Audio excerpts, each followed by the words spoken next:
Hey, what's going on, everybody? Welcome to 101 on Arsenal. Let me just get the stream sorted out for all of you guys. Games on Sky Sports. So I hope you guys are patching in really well. We're going to talk about the team sheet here, man. And boy, we've got something serious. Trossard is back. And it's probably something that we didn't expect. They didn't really talk about it in any capacity. But at least we know now that our attacking options is going to be thriving at the moment now. So I'm really happy with that. The thing is, we were all talking about when is Jesus back and all of this stuff. And yes, he's here. He's in the squad. And he's on the bench. So will you see him later on today? I'm not sure. I'm not sure, guys. But I think I would like to see him come on if need be. Yeah. With maybe about 5 or 10 minutes to go, just to give him a little bit of a run out. Outside of that, it looks like it's pretty much as is, as always, with Arsenal. He tries not to change much, but when he can, he will. So it's Ramsdale in goal. Ben White is back at right back. Saliba, Gabriel in the middle. Zinchenko playing a lot of football now. Zinchenko, he's in at left back. Xhaka and Partey in the middle, and then you've got Odegaard at the 10, Martinelli, Saka and Trossard as your front three, which would probably be, they'll probably interlink and they'll probably all change. The reason why I say that, because at times we saw Martinelli flood out to the right side and Saka was the one that came in the middle and ran the point. So either three of them could play. You're getting into a situation now where you're in with Salah, Mane and Firmino, where either one of those three players can play different positions. And I know Liverpool don't kind of really have that at the moment now, but they're trying to get back to that. Arsenal are sort of growing into that. So that's really good to see. On the bench, we've got Turner. Turner. On the bench, we've got Turner, Tierney, Tomiyasu, Holding, Jorginho, Vieira, Smith Rowe, Nelson and Jesus. It's a very strong bench. And now they're looking at William Saliba at the moment now. He's racking up the stats here at the moment, Saliba. We're about to kick off here, guys. I'll show you a little slider about Jesus, and they're talking about Arsenal's win rate with him in the team and with him out of the team. Very, very interesting, of course. But we've kicked off here. Arsenal wearing their all black. Strange that they didn't change the shorts, because Fulham have got black shorts. So it kind of looks weird, doesn't it? Looks weird a little bit. So the game's kicked off anyway. And here we go. Oh! Andreas just charging into Gabriel there, taking him out. That should be a yellow card.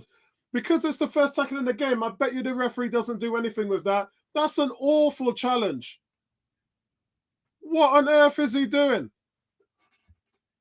He's not even booked him.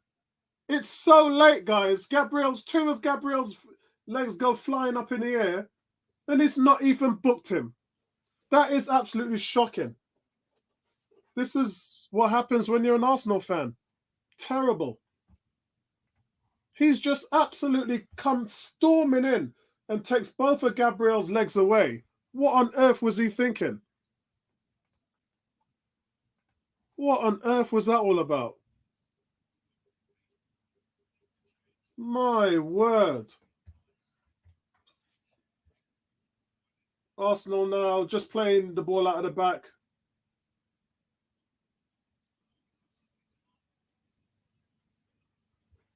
And they've given away possession to Fulham.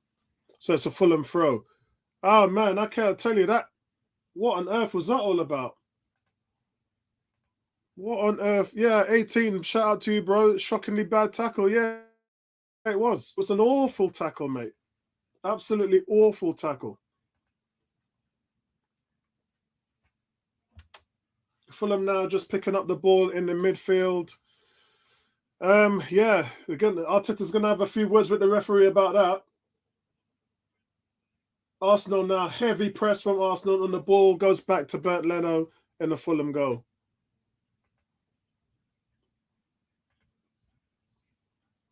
Arsenal trying to get the ball out of possession here. And it's going to be a free kick to Fulham.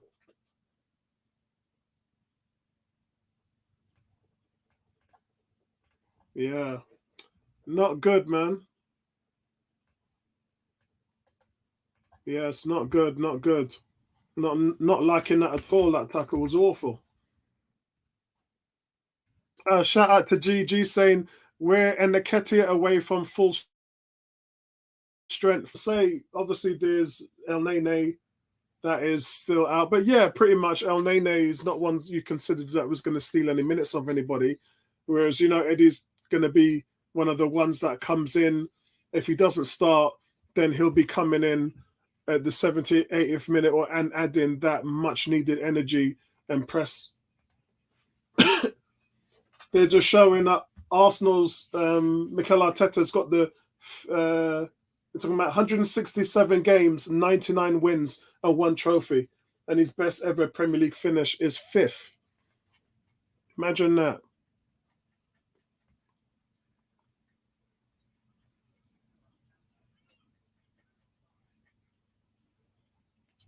Imagine that. So throw into Arsenal now.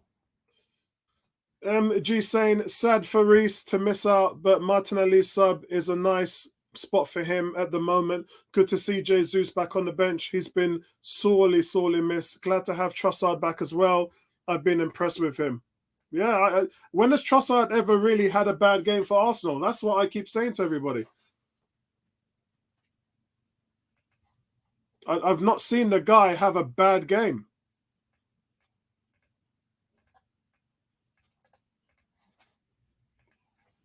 Arsenal now playing with the ball out of the back. And it's back to Ramsdale. Fulham, not really pressing them. Fulham's not really a good pressing team, to be honest with you. 16th in the league in pressing. So you're not going to get that much pressure. But they do have a good system, solid midfield. And they're saying most goals conceded since the new year. Arsenal with 11. Yeah, that needs to stop.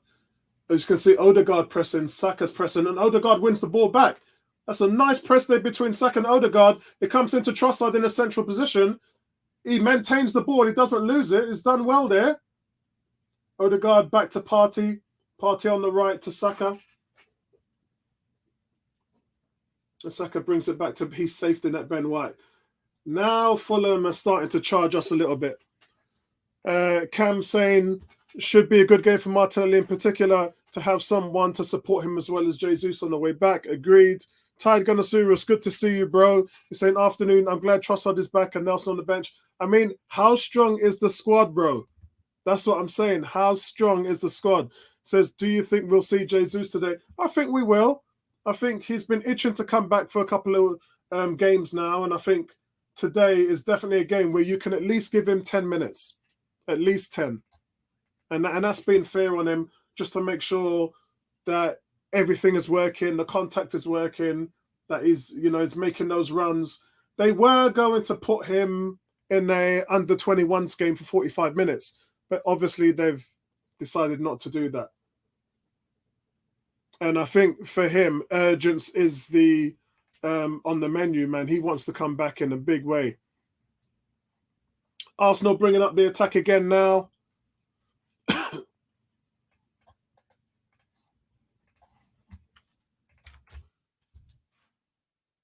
And they're just playing it out the back pretty slowly, taking their time. And you can do that. You can build up slowly because Fulham don't really press. And I mean, they can try to, but they just don't do it very well. Thomas Partey now bringing the ball up. It's a cheeky little ball there. He's gone back to Ben White. And Arsenal really just trying to maintain pressure, just trying to slow the game down a little bit. Cam says, always found it a bit strange that Leno was content with a Fulham. Maybe he saw what Silva was cooking. It's always the way. I mean, the fall from grace, not playing for the German team anymore because of all the mistakes he's made, losing the job at Arsenal. That's a free kick on Saka. That's a late challenge as well. He's not going to get booked for it. It's just a late challenge. Let's have a look how bad it is. Oh, yeah. He catches his foot, catches his right foot. That's rash. Actually, you know what? That is deservingly of a yellow card. I wouldn't think nothing of giving Robinson a booking for that.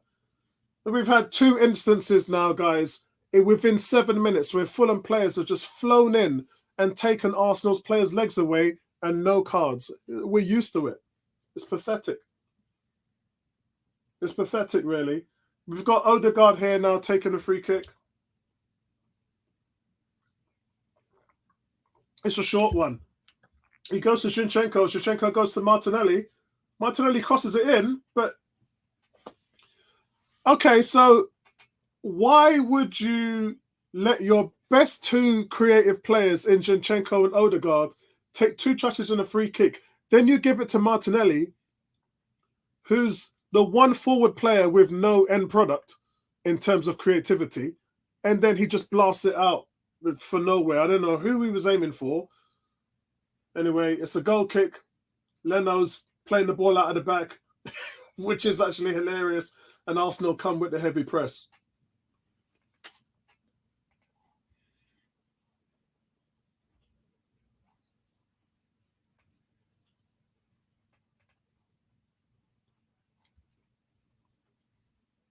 Arsenal now winning the ball back.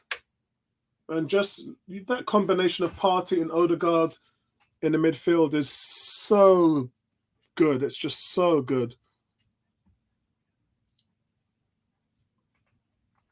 And as I said, it's slow build-up play because Arsenal's not really in any rush with a team that's not pressing them. They can take as long as they like. Martinelli, though, guys, is pressed really wide right, really wide left. So the point man at the moment is Trossard.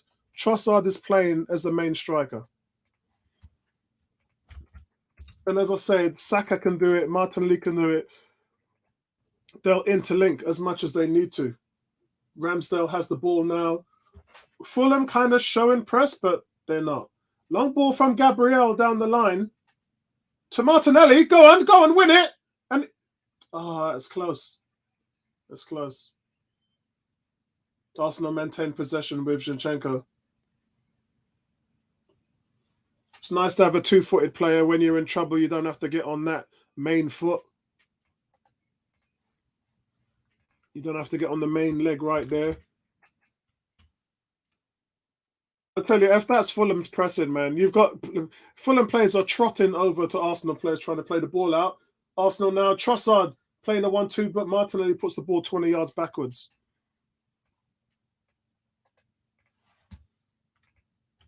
Arsenal still with the ball in possession. Long ball from Saliba. He mishits it, though.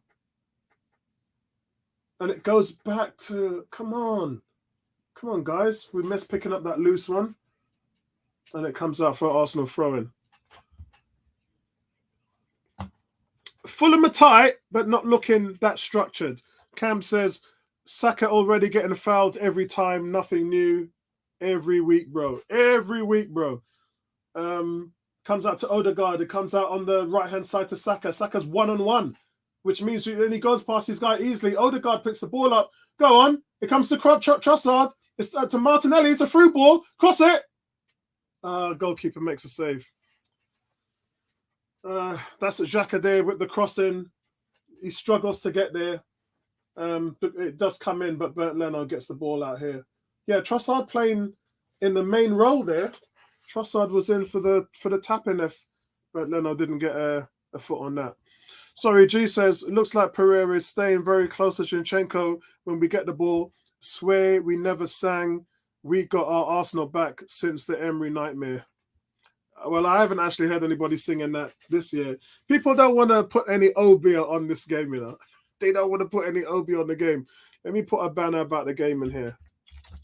Arsenal, 0-0, Fulham. Let me just put that in there, yeah?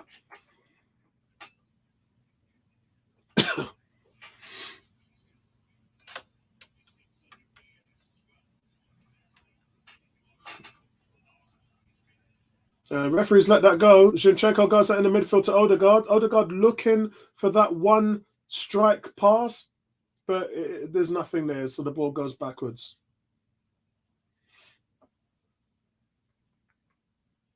Zinchenko, the maestro. Oh, Xhaka's given the ball away. Xhaka's given the ball away. That's going to be a foul to Fulham. Sloppy there from Xhaka.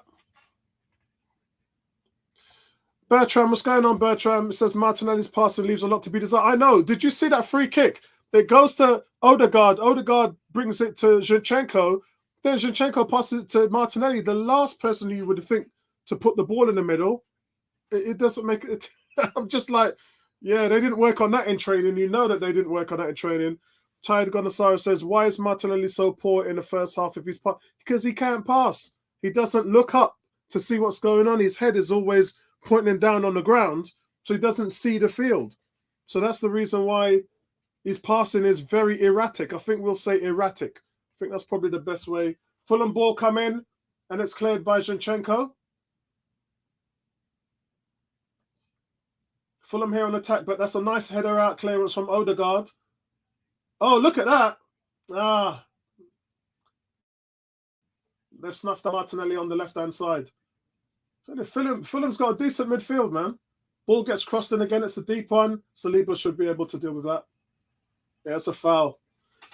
It's going to be Mitrovic versus Saliba, man. That's box office. Two big dudes, man, battling it out there.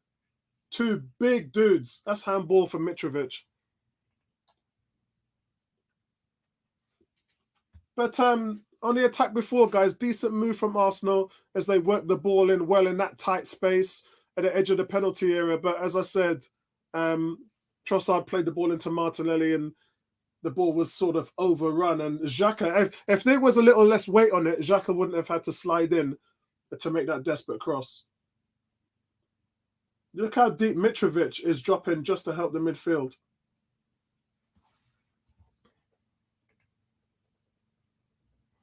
Two bad tackles from Fulham so far, and no yellow cards.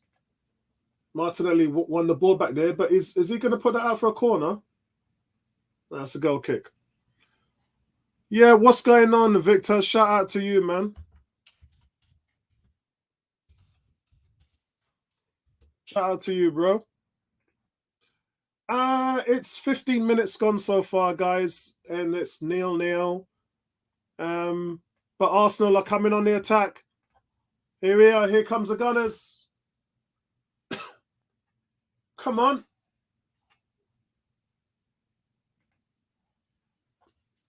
It's Zinchenko. Zinchenko goes wide. Martinelli's on the left, picks up the ball. Skinnier man, bro. It's one-on-one. Puts the ball in. Xhaka's got the ball. He's played it through to Martinelli. He's through. Martinelli's through. And it's an own goal. It's an own goal by Robinson. It's an own goal by Robinson. Look what happens, guys, when you take your man on. Yeah?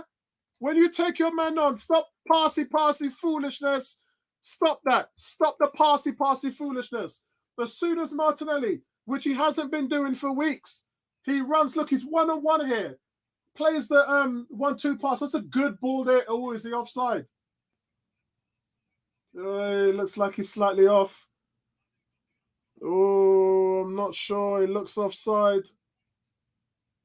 Oh, VAR might have a look at that. I think, yeah. He might be off. Yeah, VAR's looking at it. He's off, guys. Unless he's being played on. It's going to be tight. It's going to be tight, guys. It's going to be tight. It's a tight one. Oh, it's really tight. You know what, guys? He might be onside. Oh, it's really tight, guys. At first, I thought he was off.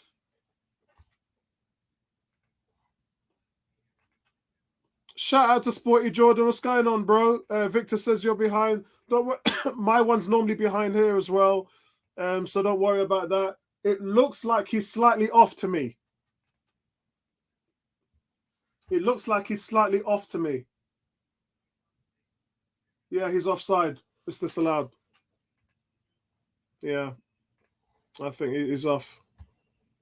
Yeah. I don't think they're going to give that one. I think he's off. It looked offside initially. They're going to scratch it off. Yeah, no goal, guys. No goal. It's chalked off.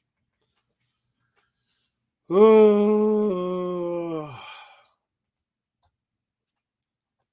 Yeah, I mean, look, it was tight. One might say, why didn't Xhaka play the ball quickly enough? But I don't think Xhaka had a chance at to play any faster than he did because there was a man on him. Little bit of a let-off for Fulham, being that it was an own goal.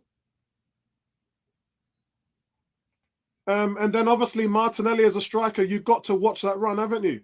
You've got to watch your run. So Gunnosaurus blames Martinelli.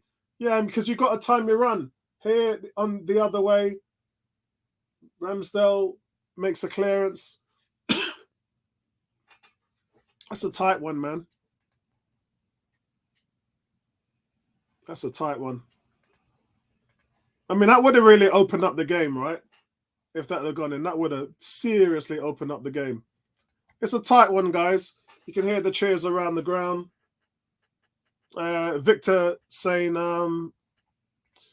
Fulham are well-drilled, pressing high, waiting for Arsenal to make a clumsy mistake. Funny enough, they don't press well. Xhaka's just had a shot on target. He fancies himself against Bert Leno today. And Trossard with the corner.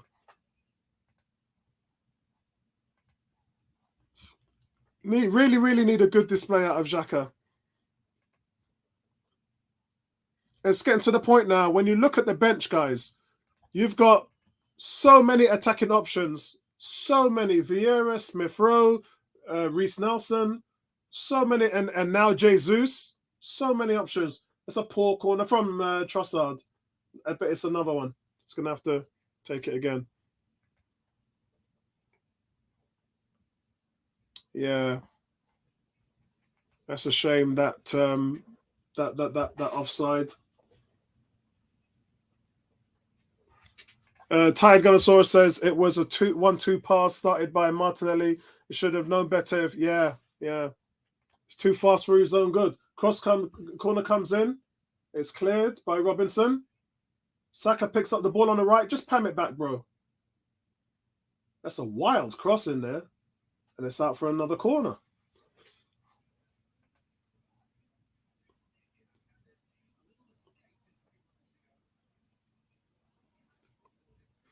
Yeah, ball's out for another corner, guys. Some mad thing going on here right now, man. Yeah, I hear people. I see people on Twitter laughing at Leno. It's a better corner. Go on! Yes! What a goal! Gabriel, 1-0 Arsenal. Come on, get in there, son. Get in there. Great goal. You can't chalk that one off. You can't chalk that one off. He gets up there, long and strong. Yes. Nice one. Nice one, guys. That's what I'm talking about. Great corner. Much better from Trossard. That's an assist for Trossard. Gabriel just being a man in the 6-yard line. What are Fulham complaining about? Shut up. Look at that. Gabriel's being held and pushed, and he gets up there and makes it his. Look, Gabriel's been pushed and shoved in the back. Leno could have saved that, but, you know, Leno just woofs it, man. Great goal. Great goal. Really takes the pressure off your strikers, doesn't it, guys? When your defenders, your centre-backs pop in with goals like that. Excellent, excellent. Gabriel, man. Gabriel, you know, guys. That guy. Yeah? That guy.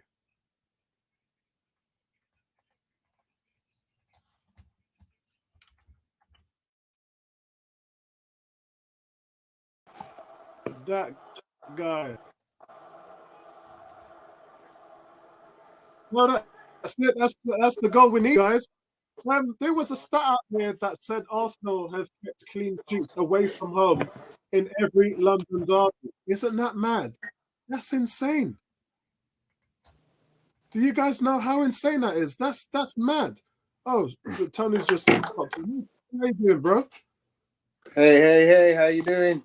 Listening to me going nuts here in the studio. I was just saying, crazy stat going around that Arsenal never ever before in Premier League has a club. Oh, it's a through ball there for Saka. Go on. He's got 4 men around him. He's got 3-4 men around him. All he's got to do is palm it off. Good defensive play there from Zinchenko to cut out the counter-attack. That's a nice passing from Ramsdale. Here come Arsenal again. Zinchenko coming up to Xhaka. Xhaka on the left-hand side to Martinelli. Martinelli decides to go at his guy. It's a corner. Yeah, Tide Gunnosaurus says, brilliant from Gabby today. Victor says, man, our set-piece coach needs a raise. Hey, listen, remember, last week we had nearly 20 corners and didn't do nothing. And then Bournemouth get 1 corner. And then, well, not Bournemouth, actually. But, yeah, so it's one of them things, man. I wouldn't say anything about the set-piece. What a goal from Gabriel. And VAR's not going to deny them on that. Tony, did you see the goal? I did, yeah. I'm a bit behind you, but I did see the goal. Here it comes again. Saka nods it back. Go on. Arsenal still in possession. It goes back to Zinchenko. Tony, I'm 24 minutes and 10 seconds. Just seeing if I can catch up with you. Whoa! Saliba from 25 yards out, just over the bar. Saliba fancies himself here. He beats 2 players and he rifles the ball 25 yards. It just goes over. It's about a foot over the bar. I think Leno had it covered though. Ahmed says, what a goal from Gabriel. Yeah, man, it was a great goal. He was a man in the 6-yard box, which is what my guy Jakob wasn't Nketiah midweek against Sporting Lisbon. Gabriel just showed him how to be a man in the box. It's not a bad effort from Saliba there, from 25 yards. Here comes Arsenal again.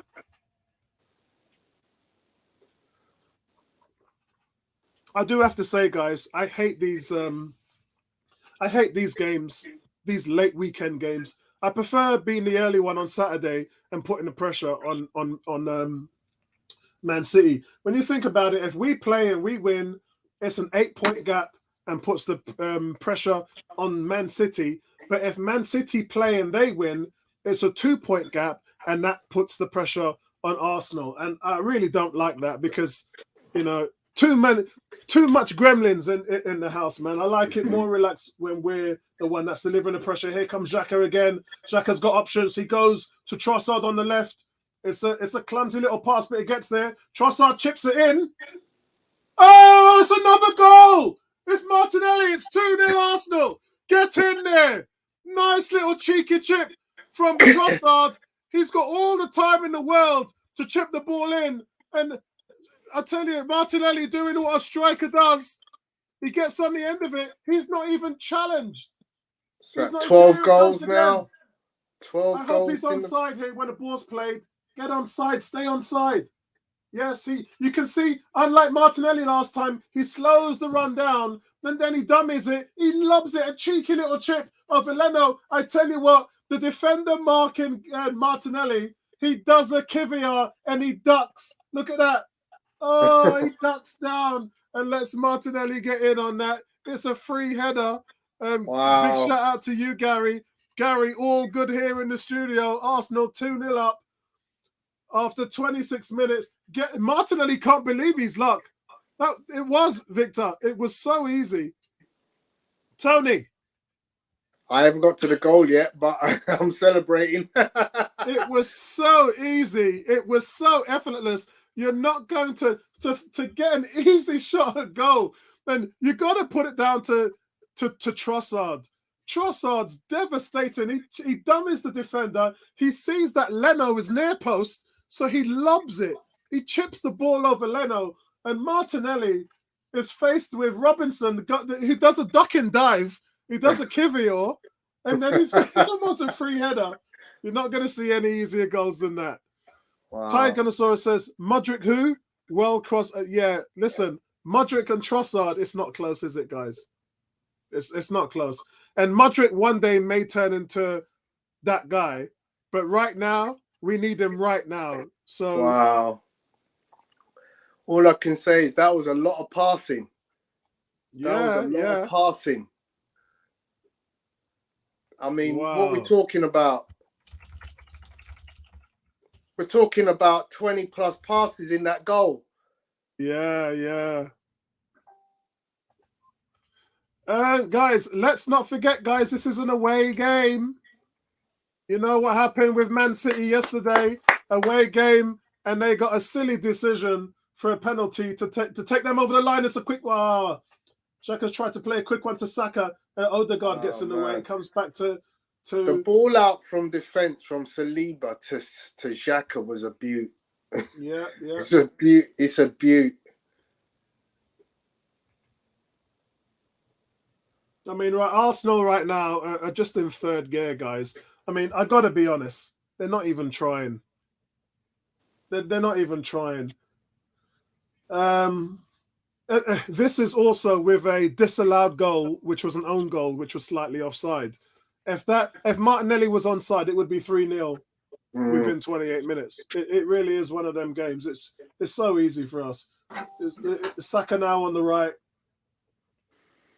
I mean, they can't deal with us. It's a cheeky ball from Odegaard. I didn't kind of see what Odegaard was seeing. Here comes Fulham though on the break. Thomas Partey. Thomas Partey. I don't know whether listen.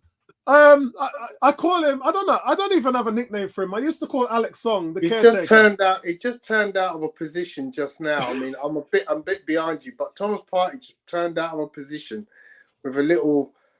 I don't even know what to call it, but he absolutely fooled his man completely and turned in on a dime. I should call him the warden. I used to call Alex Song the caretaker because he just beat up man in the middle of the park. But I don't know, man. I might even call him the ragamuffin man, yeah, with them boxing gloves like Lloyd Hannigan. I might just call him the ragamuffin man because man is bare beating up players in the midfield. Man is bare beating up players. What minute you on, Apollo? 30 minutes and 20 seconds. Wow, you're still 2 minutes ahead of me. Latest in. Remember, I'm delayed. I'm on the Sky Go app on my Xbox games console. Is it on Sky? Yeah, Sky on Sky Premier League. Okay. Sporty Jordans, big up says Martinelli's goal. Big up, my guy. That's how you beat the press. Yeah, Martinelli now 12 goals for the season, guys. Arsenal's top scorer. Tigonosaurus says when Jesus is match fit. When Jesus is match fit, would you play on the left Trossard? I'd play Trossard. I'd play Trossard all day long. Trossard is my number one option on that right-hand side, if not Jesus. Okay. What minute you on now? 30 minutes and 10 seconds. 30-10? 31 minutes and 15 seconds. Okay, so I'm now 15 seconds behind you. Excellent. Gary says, come on, Tom, fix up your stream. Yeah, can you delay 15 seconds? Not on the Sky app. That's fine. Yeah, if it was BT Sports allows you to go 10 seconds forward and backwards. Yeah. But this Sky app is crazy. No worries. It's basically a Sky Go app on your Xbox console. Tigonosaurus. Gary says, good to see Arsenal doing the business. Yeah, they're running things. Victor where are you guys? Robinson, and I think Gary might be working actually. Okay. Victor says Robinson is overwhelmed by. Yeah, it is. You know what it is, guys? Their defense just can't read our movement. That's all it is. It's not difficult. It's not complex stuff. It's quite simple. The ball's been. It's amazing how when you get your players back, it's just like it's back to normal. Because Trossard is just a massive game to get him back. It's massive.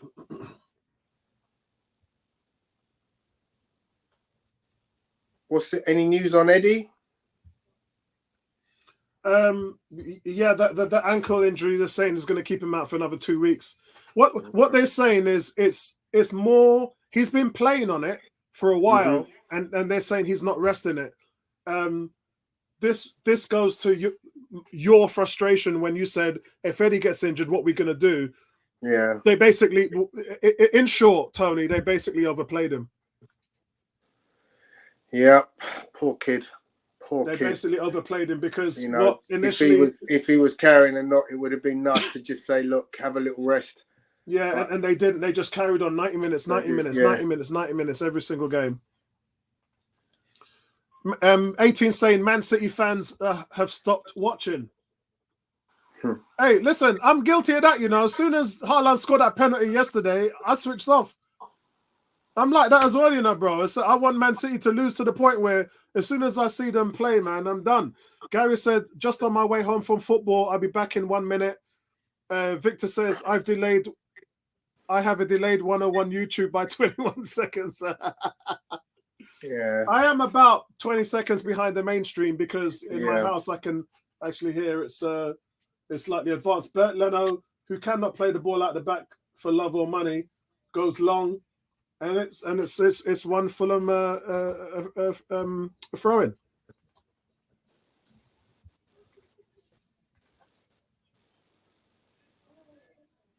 So Arsenal again, guys, 5 points clear at the top of the table, which is where we belong. You sound like Donald Trump.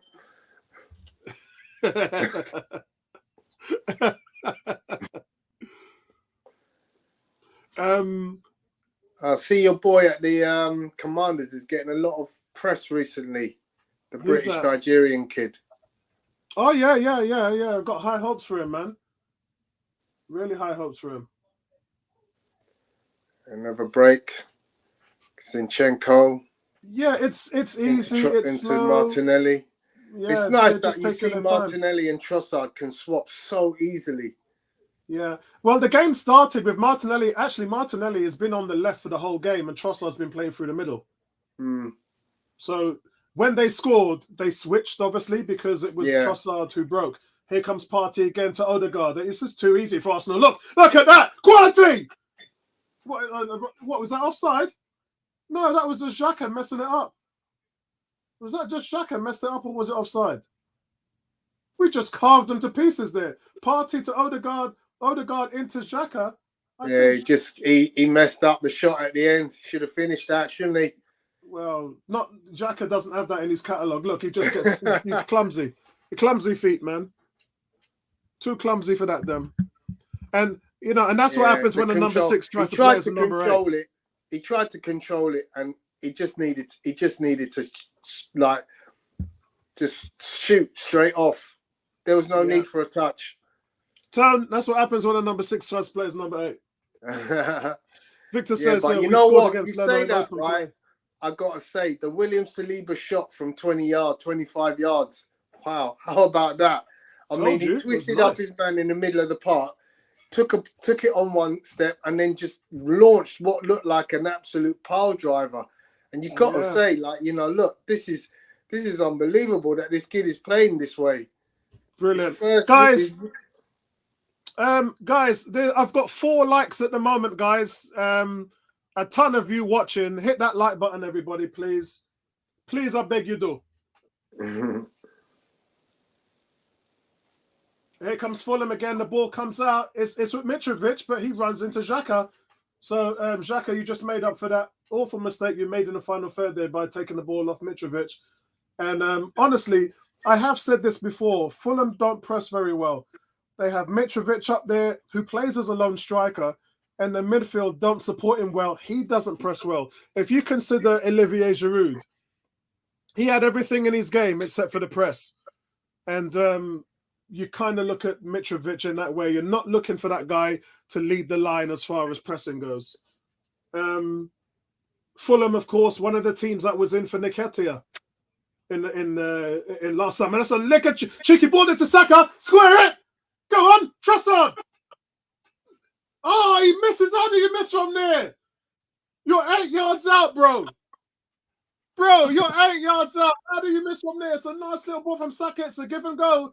Saka gets in behind the defense. Great play by Saka there. Gets it off. Martinelli squares it. How do you miss from there? Yeah. You know what? I let you off. He stood it up. He stood it up, and he's got enough time to just pick the corner.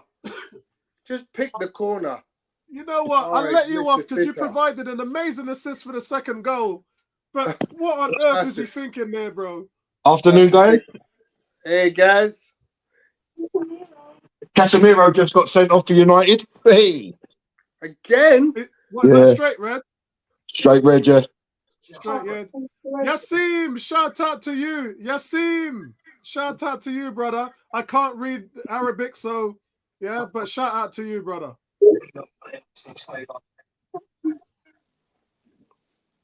You can't say that 101 didn't give you a mention.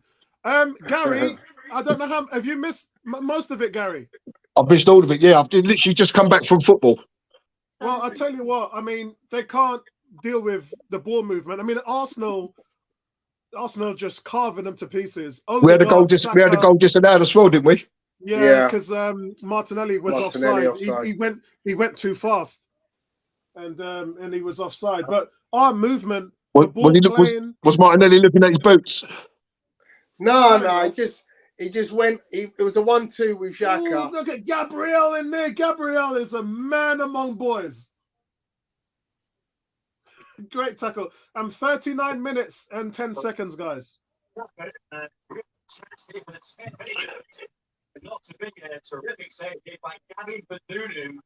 What a save that is from you. Gary, where are you? I am 39 minutes. Yeah, I'm 39-25.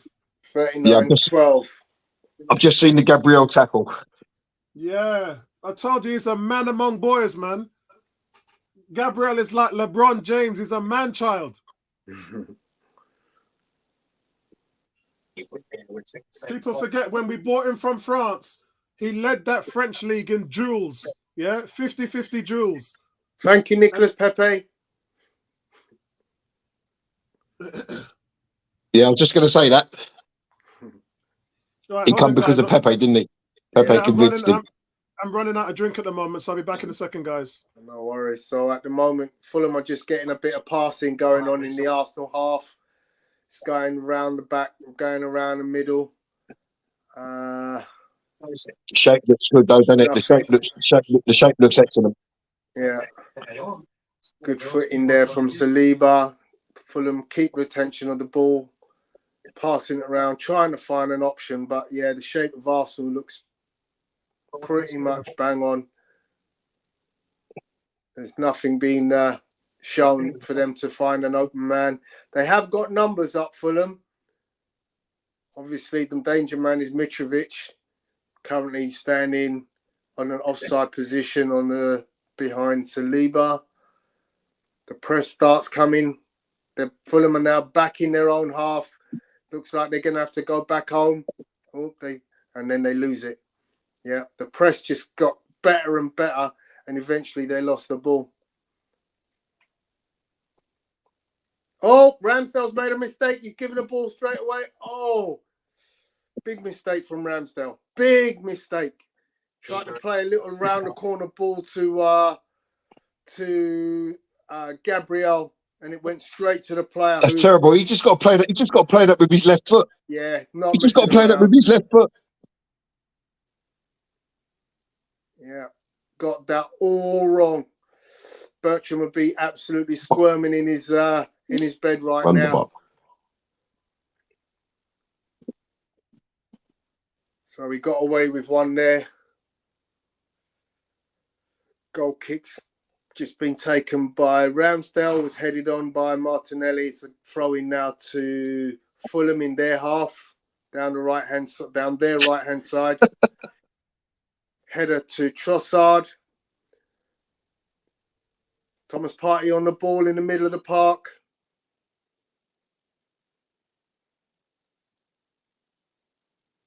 Playing it around between Saliba and Partey. Partey just run through three players there.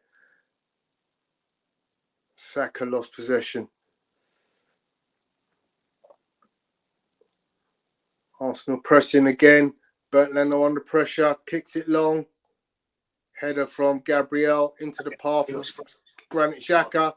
There's a foul there on Gabriel Martinelli. So Arsenal with a free kick in the Fulham half, about halfway. Zinchenko looking to stand over it with Martin Odegaard. An opportunity to put the boys in the box and see what happens. Fulham manager looking pensive. Match stats: 5 shots on by Arsenal, 2 from Fulham, 3 on target from Arsenal, none on target from Fulham. 14 touches in the opposition box against 0 by Fulham. Odegaard standing alone now over the ball, sorry. Players on the run, ball in. It's a little bit long. Oh, could it come out? Gabriel recovers. Gabriel Martinelli recovers. Into Zinchenko. Comes wide to Ben White. Into Saka's feet. He's going to take on his man. Brings him inside. White's gone. He's found him. White to Odegaard. Oh, great ball from Odegaard to Saka in the box. Comes back out to White. White chips it in. Goal! Oh, jeez, I thought it was a goal. I thought it was a goal. I thought that went in. I thought, was he watching?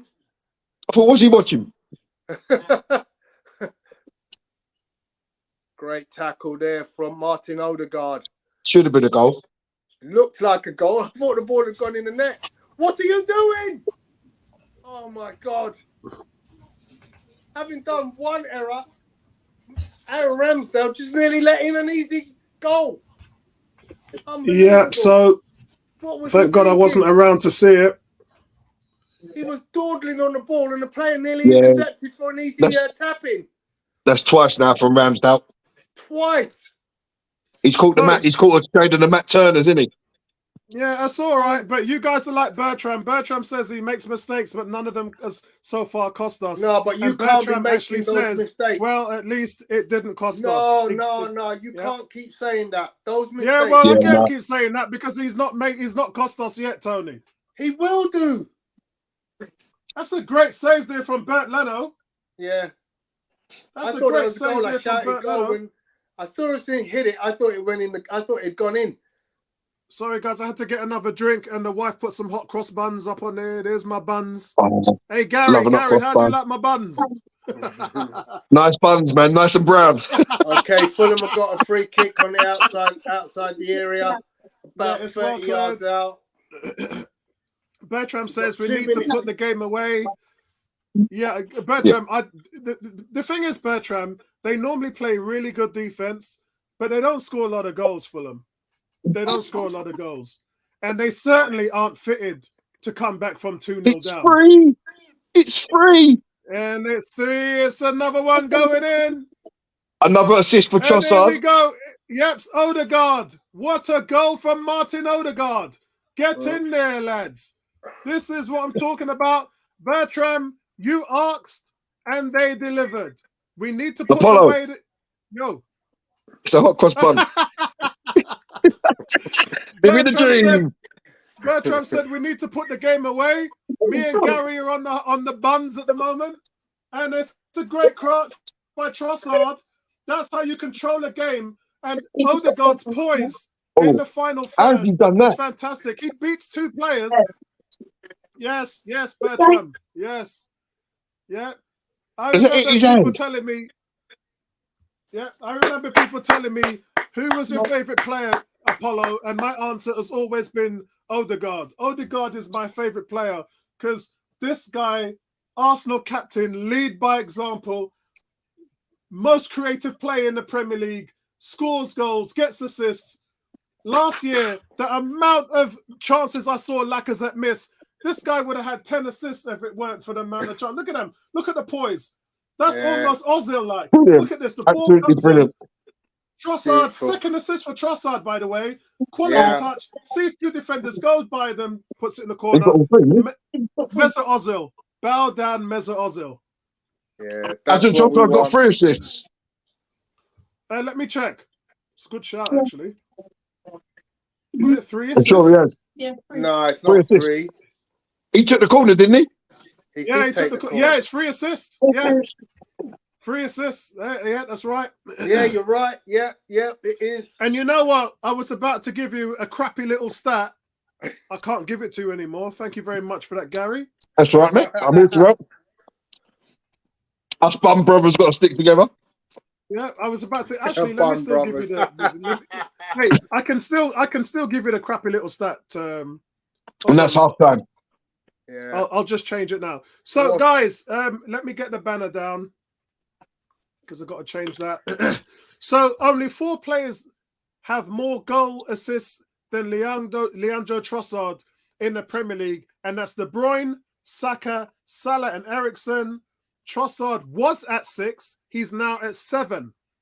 So that puts him clearly in the 4th. So not only do we have the second highest assist player in the league, we've also got the 4th and the 5th. Brilliant. Listen, I'm not going to lie. When we missed out on Mudryk, I was disappointed. When we signed Trossard, I was over the moon. Yeah, me too. Me too. It took a lot for Tony to come off that moon, I tell you that. It took a lot for Tony. Tony wanted them big dollars, innit? He was too busy trying to plant his flag. I'm out of superlatives for Trossard today. I mean, to consider that we thought he was out for a long term, or at least, you know, a few more weeks. To see him on the team sheet today was a blessing. And now to see what he's delivered in this first half has been even better, phenomenal. Though. Even better. We only paid 27 mil for him. Yeah. Saved ourselves 60 million. Yeah. What a bargain. I mean, what we're looking at here is the potential to be able to give Saka some rest, bring on Reiss Nelson. He won't do that when he likes to flog Saka into the ground. I know, but you know what? If one more goal and I think that's it for his game. I think you take him off. I'd take him off now. I'd take him off now, mate. You know what? When I was in the car on the way back, you was talking about who would you play on the left, like when Jesus comes back. But Jesus can also play on the right, so that gives you another option there to give Saka a rest. You got Nelson, you got Trossard, you got Martinelli, and it's the same with Nketiah. Like we all said that Nketiah has played a run of 10 plus games, 95 minutes every game, without him giving him a break. When he could have given him a break, he could have taken him off. He could have put Martinelli through the middle, could have put Saka through the middle. There was loads of options there. Whether they're the right option or not is another story. But there was options to give that kid a rest. And now he's picked up the ankle knock, and you know we have missed him. We have missed him. Yeah. But have we? I want to shout out my guy Lewis. Lewis is in the house. Lewis is saying afternoon, lads. Afternoon to you as well, Lewis. I think you had football today with the little one, so obviously if you're not busy, then it'd be great if you joined us. House. How you doing, Chris? Yeah, Chris Whittington as well. Shout out to you, bro. G says Fulham should be 6 down, and that's with ease. The way Martinelli and Trossard are fooling their defense has been so amazing. Chris says I was watching a bit of Man United versus Southampton, and Casemiro got a red card. Dang, second of the season. Yeah, it reminds me of a player that we have that played in that position, which we moved to the number 8. Yeah, he's going to be a liability to their success.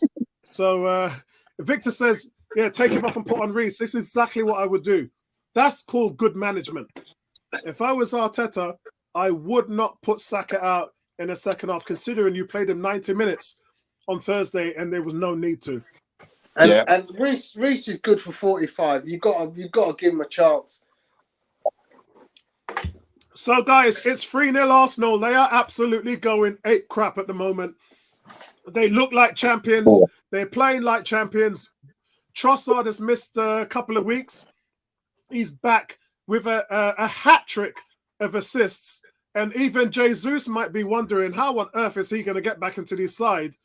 So many players are playing well, but Jesus just gives us something special. I tell you what, now you can sit back, guys, and look at the strength and depth. And just, I mean, our bench today, guys, Tierney, Tomiyasu, Holding, Jorginho, Fabio Vieira, Smith Rowe, Nelson, Jesus. Come on, guys. Come on. And that's not even Eddie. Slowly I'm getting not there, even innit? talking about Slowly getting Nketiah. there. Yeah, man. That's what you call proper depth. Sorry, Apollo, could you pull up that team sheet for me on the screen? Which one? Team sheet.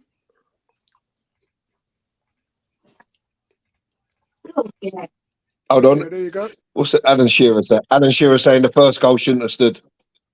It didn't. It was offside. You're talking about the other one. No, he's talking about the Gabriel goal. Alan Shearer. Yeah. But nobody listens to him. Man's a That's proper never, Arsenal what's he hater. talking about, man? He's talking about Ben White was standing Ben in front White, of yeah. the goalkeeper, but when the ball comes in, Ben White moves away. Yes, so he's not exactly. obstructing play. Exactly. So I don't Trossard, know man. if he's thinking the rule differently. That's a beautiful ball out from Saliba out to Granit Xhaka on the second goal. Granit Xhaka runs through, plays it into to Trossard. Trossard does his man lovely. What Bertram must be loving what Trossard doing, because he's attacked his man and delivered a pinpoint cross with his left foot onto the head of Martinelli. That's because he's not looking at his boots. He's got his head in the air. Tony, have you finished with the team sheet?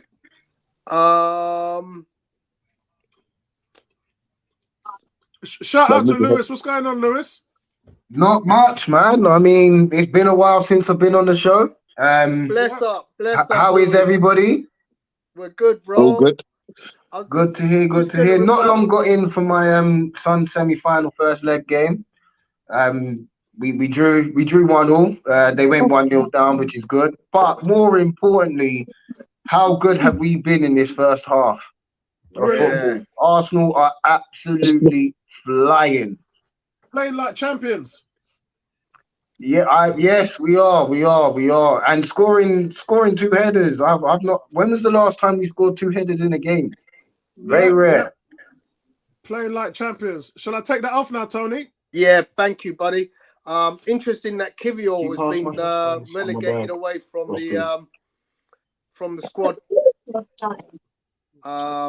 Which is interesting because they gave him a chance on Thursday night, but they've reverted to, I think, their strongest 11 out on the pitch. And obviously they've got Holding and Tomiyasu as backup centre-backs on the bench. So it kind of is a little bit strange that you played Kivior on Thursday, but you retain Holding in an important league fixture the next game. So I think the Kyriot playing on Thursday didn't really make sense. Yeah. Let's get through to some of the comments here in the chat. Shout out to all of you guys. Hit that like button. Hit the like button. Hit the like button. It's Chris is saying Man United are better than Southampton. They are 0-0. Unbelievable. Man United should be playing way better. Yeah, but you know what that is, Chris? That's the Premier League, man. Look what happened to Liverpool. Everybody was saying, you beat Bournemouth. They're easy. And then they go and beat Liverpool. Man United, they're struggling. Yeah, when Bournemouth rubbish. Well, that was Bertram. A certain member of our panel. Yeah. hey, listen, Southampton was rubbish and we couldn't beat them. You know what I mean, Chris? So it's just that's a nasty tackle from Casemiro. I've just seen the Casemiro red card, and it's a nasty tackle. Do you know what, Tony? Like, for me, right? Because I've seen the tackle that you're on about, right? And it's the fact that he's got his studs up. If he goes in with his studs down, he's fine. Yeah. But because he's gone with his studs raised, you're now endangering the opposition. Like, it's a horrible one to give, but by the letter of the law, he has to go. And it was Man a full play, weren't it? Yeah, and Man United, and don't forget, VAR slows it down, so it looks worse. And he's actually trodden on the ball. But if you look at Man United's fixture list up until now, they're playing every 4 days. That's a lot. And Ten Hag hasn't really rotated that team. So it was only a matter of time before it caught up with them. And you're now seeing that with them. So our Tottenham Hotspurs panelist on the Friday, Andy, he's not enjoying this game. He's saying Fulham's really bad and Arsenal should be 6-0 up. Andy, we love you, and I totally 100% agree.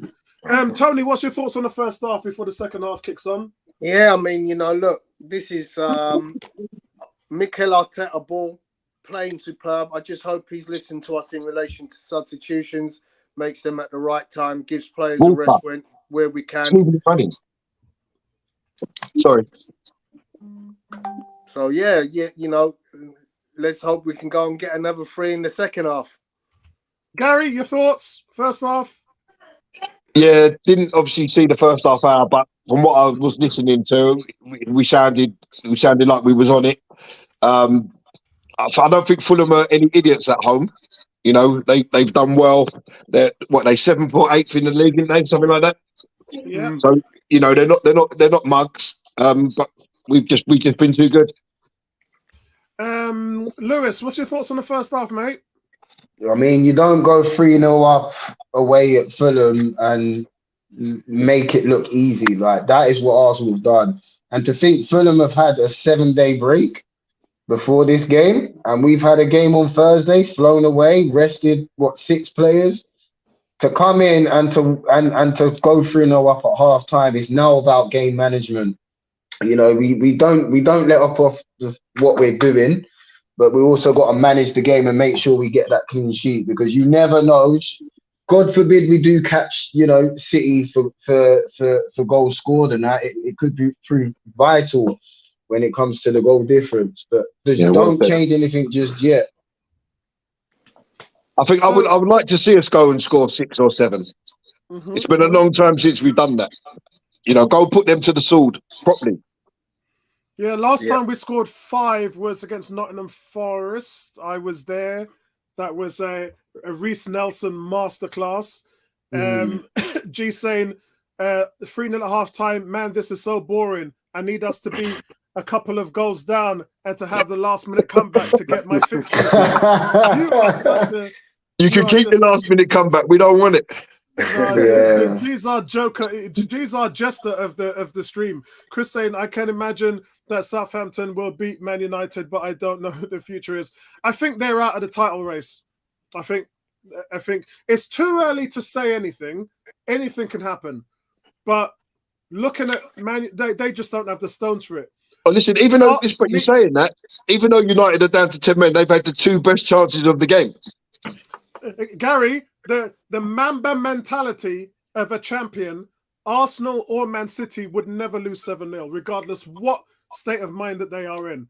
And for you to lose a game in that magnitude tells me about your mental state as a team more than anything else. They're not ready. And it's not. And it wasn't just any team. It's what they consider as their biggest rivals.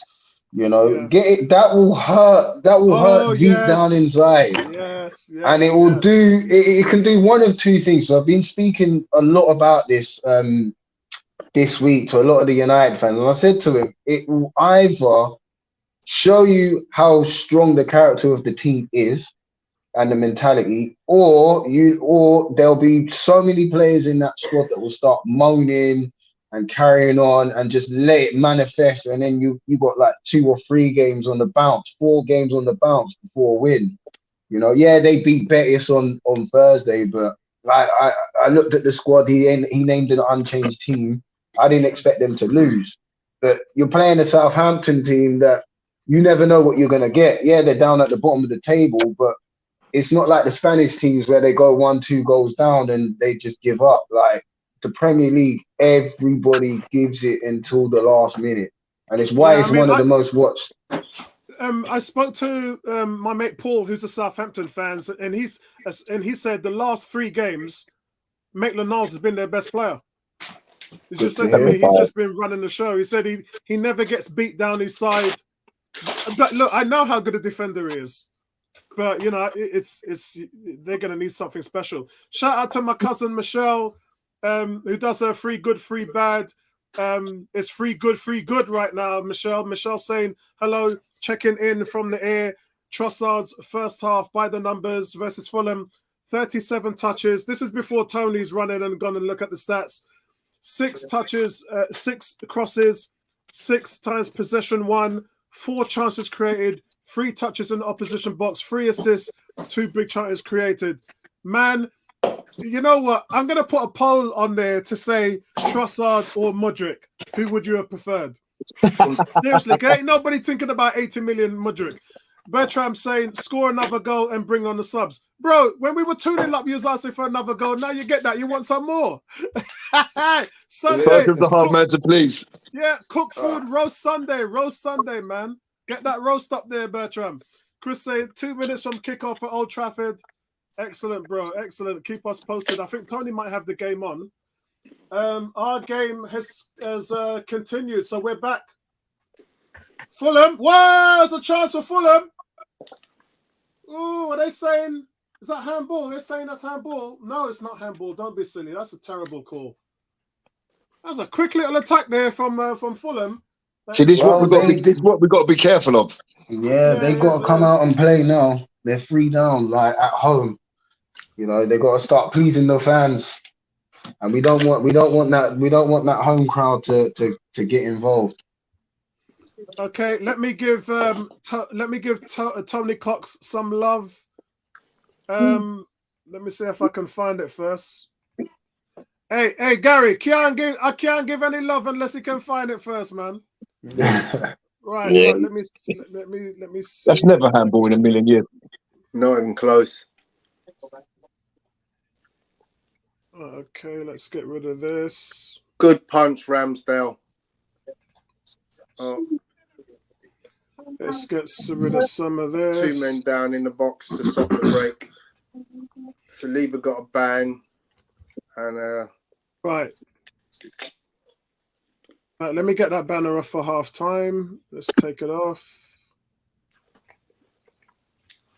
It's Saliba. Yeah, Saliba. They're checking for neck injury, and they're checking for. I don't. Yeah, he's got up. Is it Mitrovic that went down for Fulham as well? Yeah. Mitrovic is looking like he's been shot from the stand. Sniper. I'm more worried about Saliba, bro. no, he's up. He's up. He's okay. Yeah. He's up. Right, let's give Tony some love. This one, guys, Gabriel Martinelli has scored 23 goals for Arsenal in the Premier League, leveling Nicholas Anelka's total for league goals scored at the club while 21 years old or under, and trailing only by Bukayo Saka, who has 27 at this age category overall. Yeah? Guys, this is the youngest team in the league, man. Hey, Gary, what did Alex Ferguson say? You can't win. Was it Ferguson? Who said you can't win with Pitney? No, it wasn't. It was who was it that said it? You can't win with kids. I don't know who it was that said it. Was it a pundit? No, it wasn't Ferguson because he had the kids. It was a pundit. When it's someone like, it must have been Mark Lawrenson or someone like that. Yeah, that's what I think. No, it was Alan Hansen. That's got me now. Who said that? I remember it was Alan That's Hansen. it, Alan. I know it must have been a Liverpool player. It was Alan Hansen. Alan Hansen said to Alex Ferguson, you can't win with Southampton just nearly scored. Lad, are we giving the ball away there? Like okay, here comes Arsenal back on the attack. Saka's got the ball on the right. And he loses possession. But Arsenal, it's Mitrovic. Mitrovic lobs it over to Robinson. It's on the right-hand side now. Ball gets crossed in. And Ramsdale with a Clark Kent, Kal-El Superman punch. And it looks like he's hurt. Oh, Lord. Oh, Lord. What's going on here? I think it's just the way he's gone down. He's opened his shoulder up. He looks like he's in a lot of pain, guys. So the cross comes in. And it's a... Please don't say it's Matt Turner time. Oh, he collides into Mitrovic. That's what it is. Yeah, I just remembered, Sporty. It was Alan Hansen. Yeah. Hey, listen, I'm 55, Sporty man. The age is starting to catch on me a bit now, brother. I got to step back and remember things these days. Cross corner comes in. It's well defended there. It looks like that's Partey that gets another nick. Comes back into the box. Xhaka then clears. Fulham are knocking on the door, lads. Arsenal with a quick break. It's 3 against 2. Martinelli picks up the ball on the right-hand side. He's got Saka and Trossard in the middle. The ball gets pegged back. It goes to Odegaard. Odegaard gets the ball. He's got 2 men in front of him. It's too much. Trossard picks it up. It's a shot, but it's saved by Leno. Ooh. The fourth is coming. That's a good counter-attack there from Arsenal. And Martinelly actually finding an Arsenal player in transition there. Oh, gosh. So, goal difference, Arsenal plus 36, Man City plus 42. 10 goals down almost. It's going to be tough to... Games like this is where we need to be ruthless as a team and just, do you know what I mean? Try and claw that back. But it's going to be very difficult. Mitrovic tries to control it. It goes right through his legs like Postman Pat.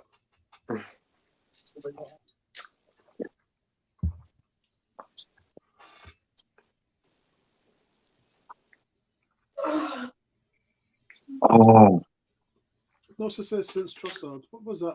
I didn't understand that stat. They just had a stat about Trossard.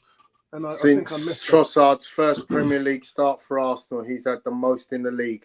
5 to Mo Salah's 3. And then there's a bunch of players on 2. He's become our assist king. He is, man. Very, very shrewd piece of business, that. No wonder why Brighton didn't want to give us Caicedo. It's funny because we keep knocking on Brighton's door. Now we're being linked with McAllister. Yeah. Well, we were linked with McAllister before. They did call his agent twice, remember, in January, Tony. They did speak to the agent twice. Nothing's come of it, though. G says, he's talking to my cousin Michelle. He says, Ramsdale being weird today. Why is he punching the ball when he could collect it? Yeah, that's what I said, man. A man coming in Superman style. Chris is saying, if Casemiro was on, I think United would, yeah. They had that silly stat, which we had, which was all the games that we lost, we didn't have Thomas Partey in there. Take him on, Saka. Take him on. Fill the box. Here it comes. Guys, I'm at 52 seconds. I'm at 52 minutes and 50 seconds. I'm a minute 20 seconds ahead. You're 20 seconds ahead of me. Yeah, about roughly. Yeah, 52:43 now. So, guys, this is a message from actually, you know what?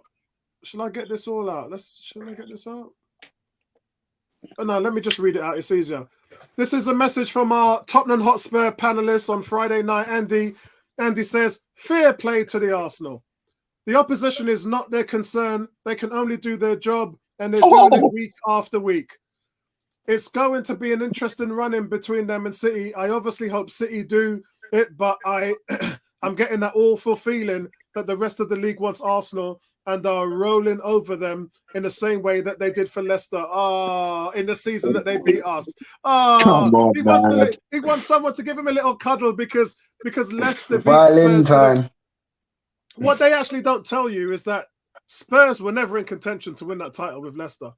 It was only their late run-in. I think it was they did lose the last game, but the last 3 games before that they won in a row. So they were quite away from Leicester. Then they only started closing in on Leicester in the last few games. So it wasn't even close. They'd like to think it was because the final league table standings, but it wasn't really close. Oh, unlucky. Yeah. Good. And I think he forgets that it was Arsenal that was runners up against Leicester, not Spurs. Yeah, they come third in the tools race, didn't they? That's right. And we don't say, oh, Leicester picked us at the line because we were nowhere near as well. So Arsenal got to get control of this game, man. Yeah, it's gone very sloppy. That's great play, cleared there by Thomas Partey. It was a long cross coming in from Robinson on the right side. Mitrovic did get his head on it, but he cuts it back to the penalty spot. But it's Thomas Partey there to clear it. Yeah. It's better from Fulham, guys. I mean, obviously there's a difference in quality between the two, but you're playing at home in front of your home fans. They needed a reaction. They needed a reaction. You're 3-0 down at half-time. You need a reaction. Yeah. I think as well. They was always going to come out. They was always going to come out at us. That was always going to happen. Yeah. I think from Arsenal's point of view. Sorry, go on. I'll go last. I was going to say, you tell your players in this kind of situation, let's not give away anything silly early doors. Let's keep it tight. We know you've got to expect that. Oh, nearly Martinelli. You've got to expect that, and get back into your game. And hopefully, 10 minutes in, which we're at now, 55 minutes, we start, bringing our game back to fruition, back to the kind of game that will score us goals. Fulham at this stage are going to be getting desperate to get at least that one to put them back in with a shout at the game. So, yeah. But I'd like to see some fresh legs. I'd really like to see Reiss Nelson right now. I'd like to see Vieira get some more time.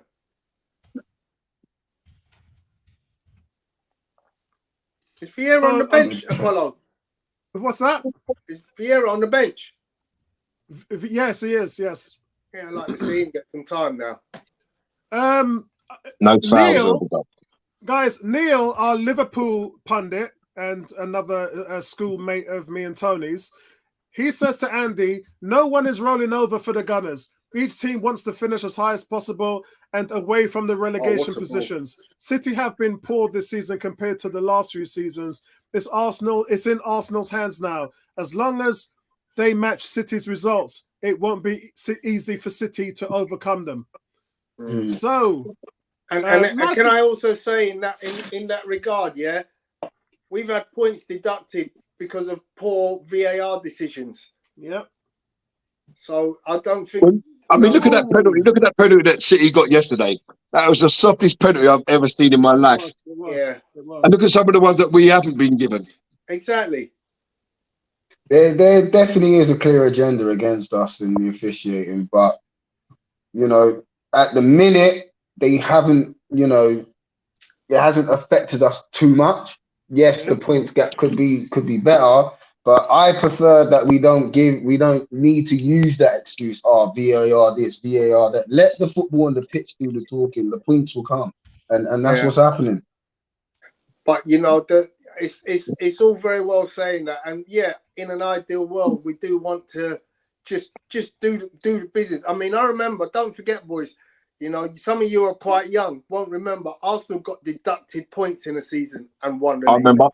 I remember that. Yeah. For the ball at Old Trafford. We got deducted It's blocked. Martinelli with a shot there. Odegaard with a shot and it's blocked.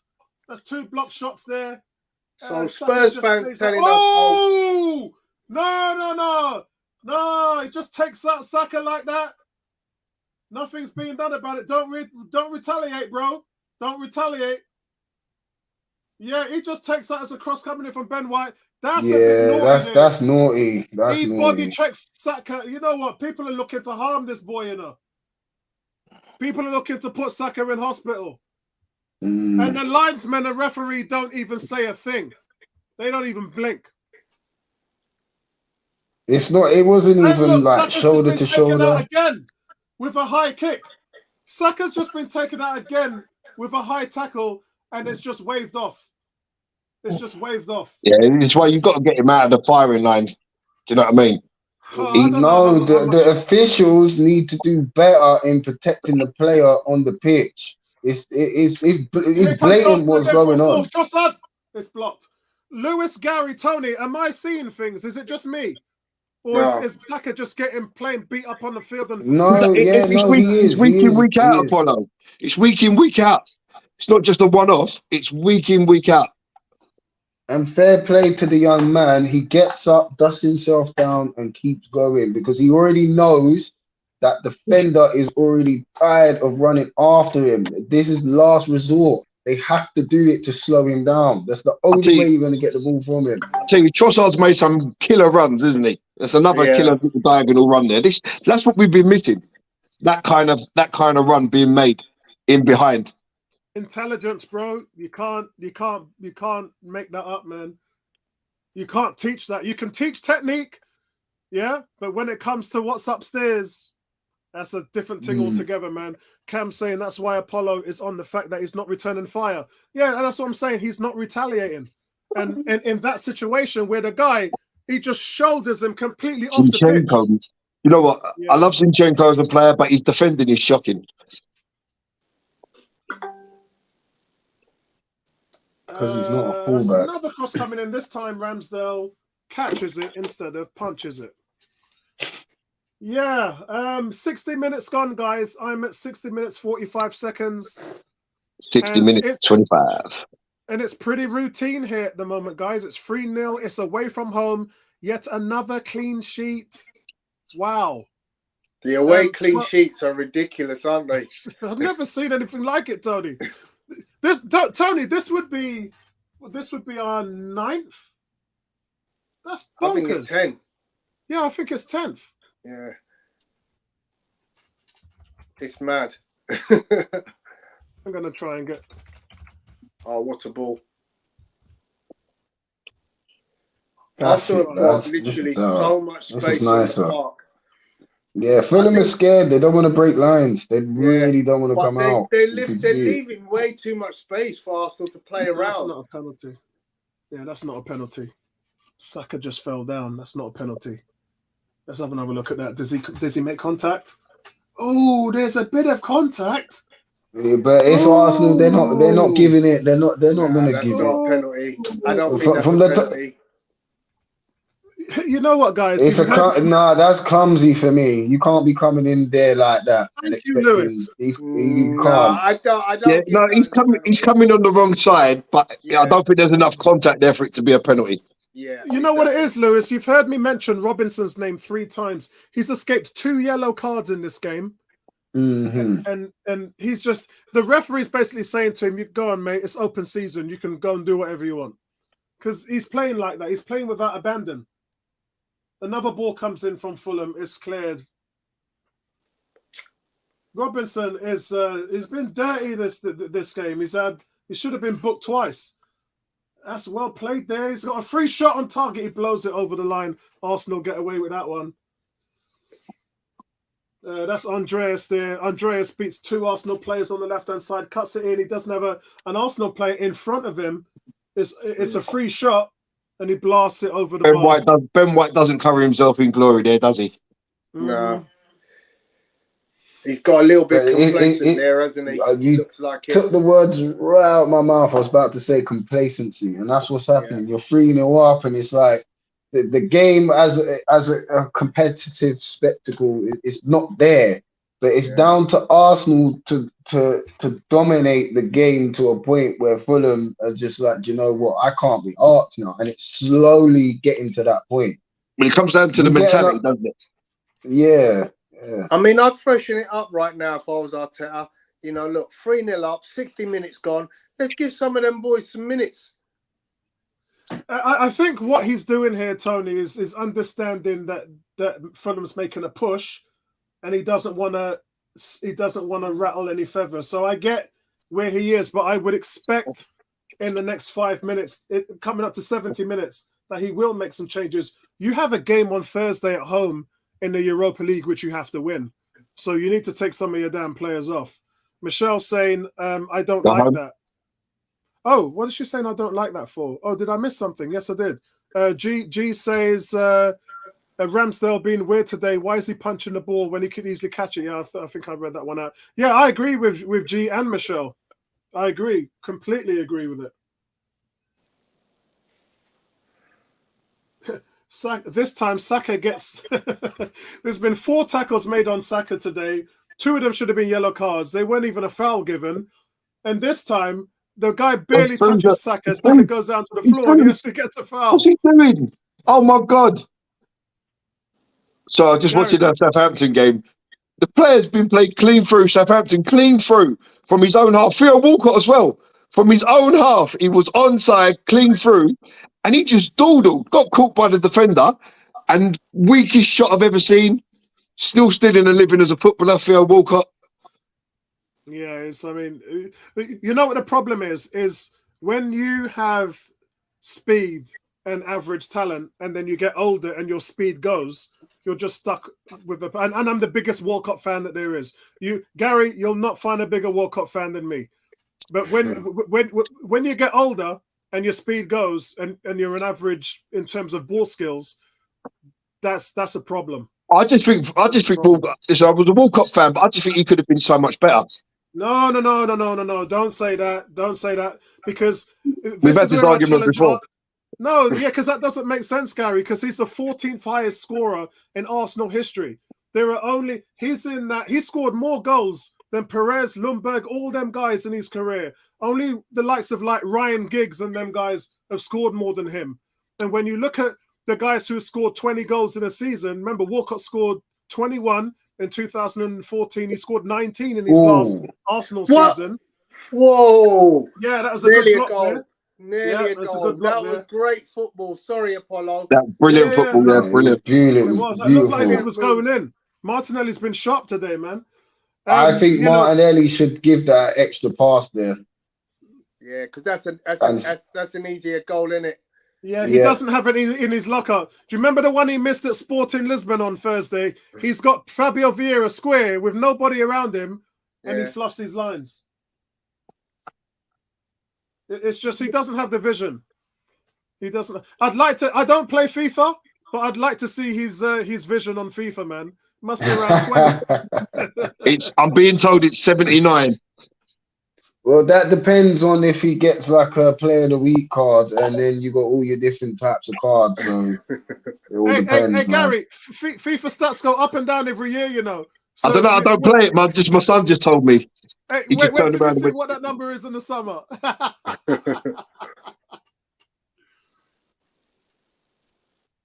Oh, has that not gone in? United just did. Bruno Fernandes just hit the post from 25 yards. Oh man! It's the inside of the post and gone out the other way for a goal kick. They are going to win that game. That's why I've not really said anything about them. They'll find a way to win it. Guys, I'm not gonna lie, right? Arsenal's just playing scintillating football. You know? Team of the week. They're just playing scintillating football. It's so smooth. And you know what it is, Tony? It's in tight spaces. It's two-touch football. It's hard to defend, man. Yeah, it's hard to play against a team that's playing like this. It really is. This is what now I'm calling ruthless football. It just needs to be capped with a couple of goals now. Right, this is absolutely bullying the opponent into submission, man. Great save by Ramsdale. Gabriel looks like he's in two minds with that one. I think Gabriel comes back. The ball comes in across to the left-hand side. Gabriel is measuring it, doesn't get his left foot on it. It goes by him. You can see he's made the mistake. Ramsdale gets down so quickly. Great save. If I'm Ramsdale, I'm having a go at Gabriel and say, deal with the damn ball. Like, make up your mind. Get the action right. Because he could have got that. He could have, but in his mind, whoa! It's the crossbar! Wow, Mitrovic nearly scores for Fulham. You know, I take nothing away from anybody because Mitrovic is that guy. He's a beast in the box. And Tony, those are one of the ones where you don't blame anybody because it's just a great play. Arsenal come back with a counter-attack. Thomas Partey now with the ball in the final third to Odegaard. Arsenal looking to capitalise on it. Saka, he plays Ben White through. Ben White doesn't deliver the cross. And it comes through to Trossard. Trossard's so sneaky. Look at Trossard and Odegaard in there. Trossard is just that guy. Look, what a play by Trossard. Puts it back out. Ben White. That's not a great cross play there by Ben White. Wow, what a chord.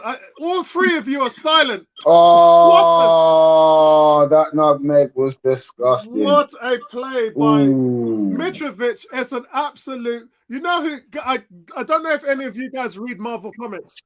Mitrovic reminds me of Kraven the Hunter from Spider-Man. He's just a beast. He's just an absolute beast, man. That's the thing with Mitrovic. He's one of those strikers that can be out of a game for like 89 minutes and 89 minutes and 59 seconds, but that 1 second he needs, he'll pop up and score, man. He's so dangerous.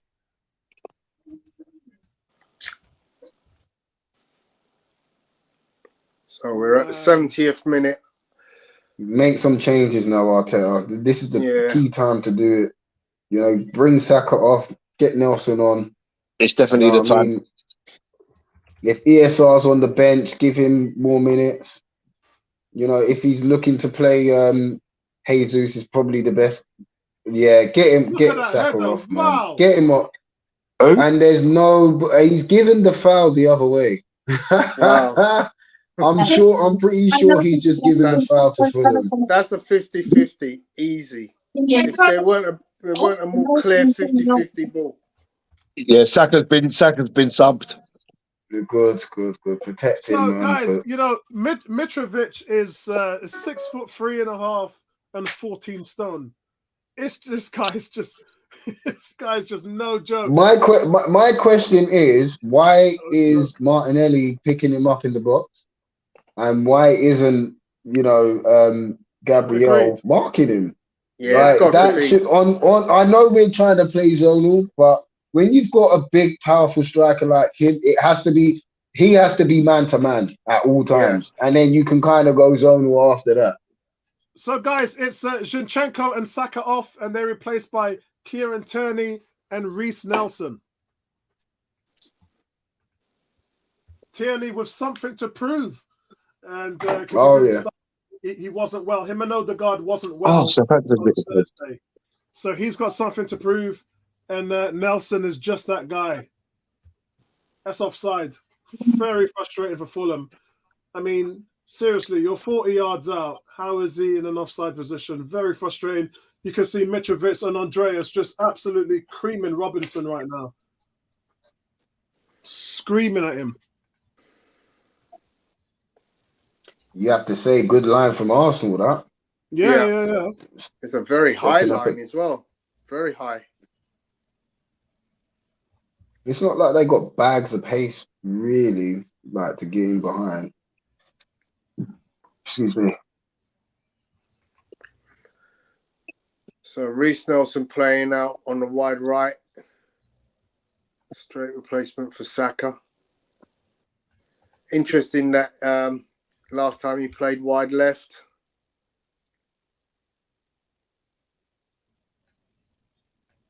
Unlucky. Good strength. Well held on there. Unlucky.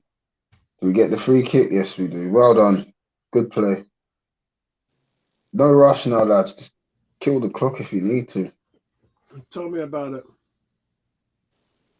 73 minutes and 10 seconds gone, guys. Arsenal on the attack. Reiss Nelson nods it down to Trossard. Odegaard puts in Reiss Nelson. He's got two defenders on him. Reiss Nelson getting double teamed now. Right, it looks like there's a respect factor for Reiss Nelson in the Premier League. Cam says some beautiful play here today. Peak Arsenal. Arteta subbing and resting Saka. Challenge accepted but true. Odegaard, is that Odegaard booked? Who's booked there? Is he booked Odegaard? Yeah, pulling back the shirt, but this ref needs to.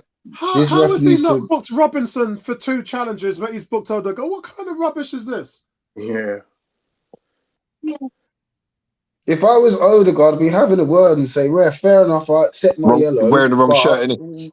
What about Robinson? Like he's made 2 clear fouls in this game, and you're booking me for my first. Like, where's your consistency? So if I was Arsenal, I'd get a private investigator to look at the FA and the officiating, and I'd take them to court. I don't give a shit who they are. That's well saved by Ramsell. It goes over the bar. Who's down on the floor? Somebody's down. It's a great cross. He's way offside, man. And the linesman can't even put the flag up. I don't think he was offside. I think he ran from an onside position. Fulham's making a change. Yeah, he was well onside there. He's Yeah. well onside. Well yeah. onside, not even close.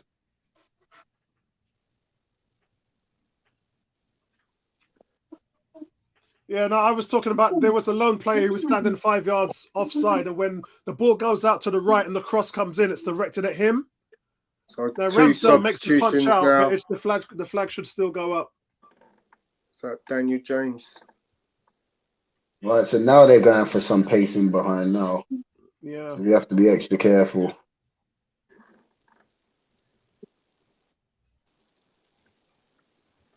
Can you turn that down, please?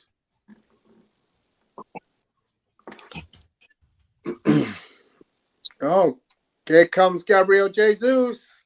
Here comes Gabriel Jesus. Yep, he's coming. Here comes Gabriel Jesus. And it's they're going to give him He's 4 back. minutes. He's What? back. Do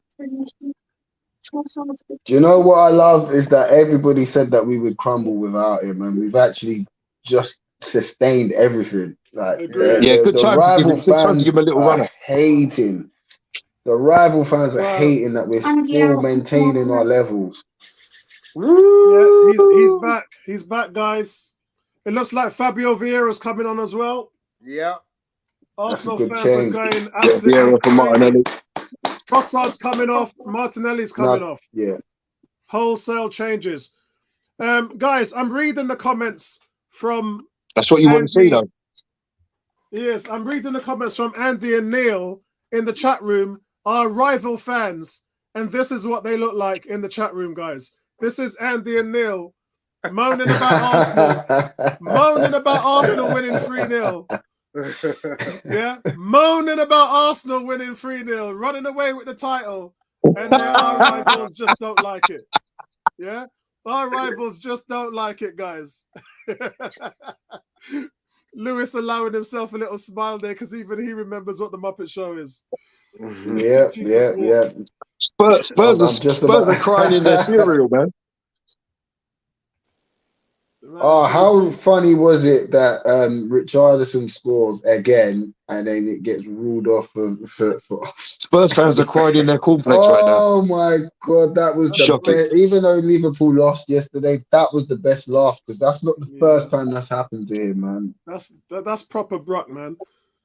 Big reception from the travelling away fans for Jesus, and he gets his first touch on the ball, and the crowd go crazy when he touches the pass. Where is he now? It looks like he's wide left. So it doesn't look like he's through the middle. Let's go up the pitch here. So, no, he's in the middle. He's in the middle. Yeah, he's in the middle. Fabio Vieira has moved to the right. So I think Reiss Nelson's moved to the left. That's right. Odegaard puts the ball through now, playing the 1-2s. Kieran Tierney getting involved. He wants some of that inverted left back crap. Inverted left back, he says. What is that? Oh, it's just lovely to watch, man. It's lovely such a to good. watch. I tell you, sometimes the result doesn't tell you all about the game. There, it's such a good display. This is. Is that game management's been first class so far. Is that Mick Jagger in the stand? That's Mick Jagger. Yeah, it's Mick Jagger. So. Mickey's in the stand watching Fulham. Yeah. I bet he ain't got no satisfaction. Definitely not. Come here all week. Never met the guy, but I heard that he's a cool dude, man. Fulham actually pressing now. They're showing press. Well, his guest has got an Arsenal. Press very well. It's a ball put through to Reiss Nelson. Look, they're utilising Reiss Nelson's speed. Jesus picks the ball up. Jesus into Reiss Nelson. He squares it. Reiss Nelson just cuts it back, but gets it all wrong. That's a shame. All Reiss Nelson needed to do was square the ball. Just square it. Oh, did you see the ball in from Jesus though, man? Yeah. He's saying, Gaffer, I want to start on Thursday night. That's what he's saying. That is what he's saying. He looks so sharp. Tommy, You know, normally right there, after a long layoff, you're a little bit rusty. You're kind of second guessing yourself. He ain't doing none of them things. It's like he's been playing all this time. Like, credit to the physio staff for getting him back in one piece. Honestly, if I was Reiss Nelson, I just would have pulled the trigger, but he could have squared it. Yeah. He could have squared it. I'm not too sure. I'm not too sure that square option was there. I think the defender got back just a little bit too quick for him to square it. Yeah, and he just doesn't get the ball controlled underneath his feet. Tommy Asu won, Ben White off. Yeah, I said that a second ago. Nothing silly now, Tommy. Just keep it moving. Keep it moving. Free kick to Arsenal.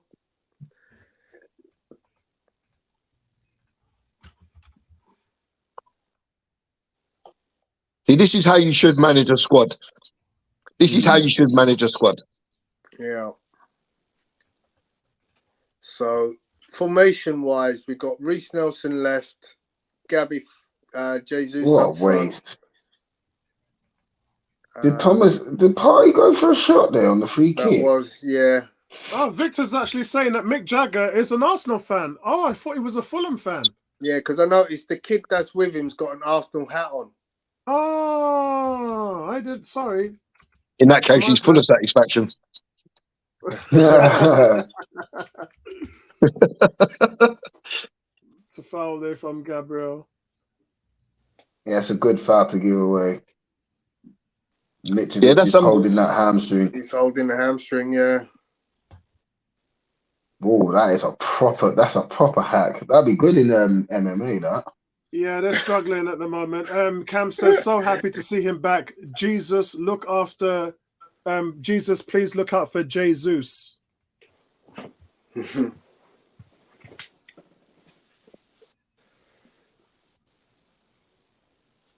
I get that.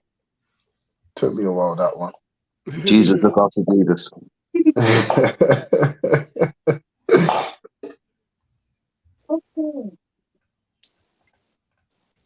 Yeah, you're gonna all the puns are gonna start coming out now, aren't they? They're all gonna start coming out now. Oh, and our comedian, our 101 comedian has just added, he has risen. Man's been in the cave for a long time. Mad. That's one, Saliba.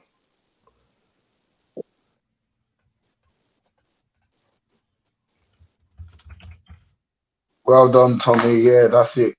Anytime you can kill the clock.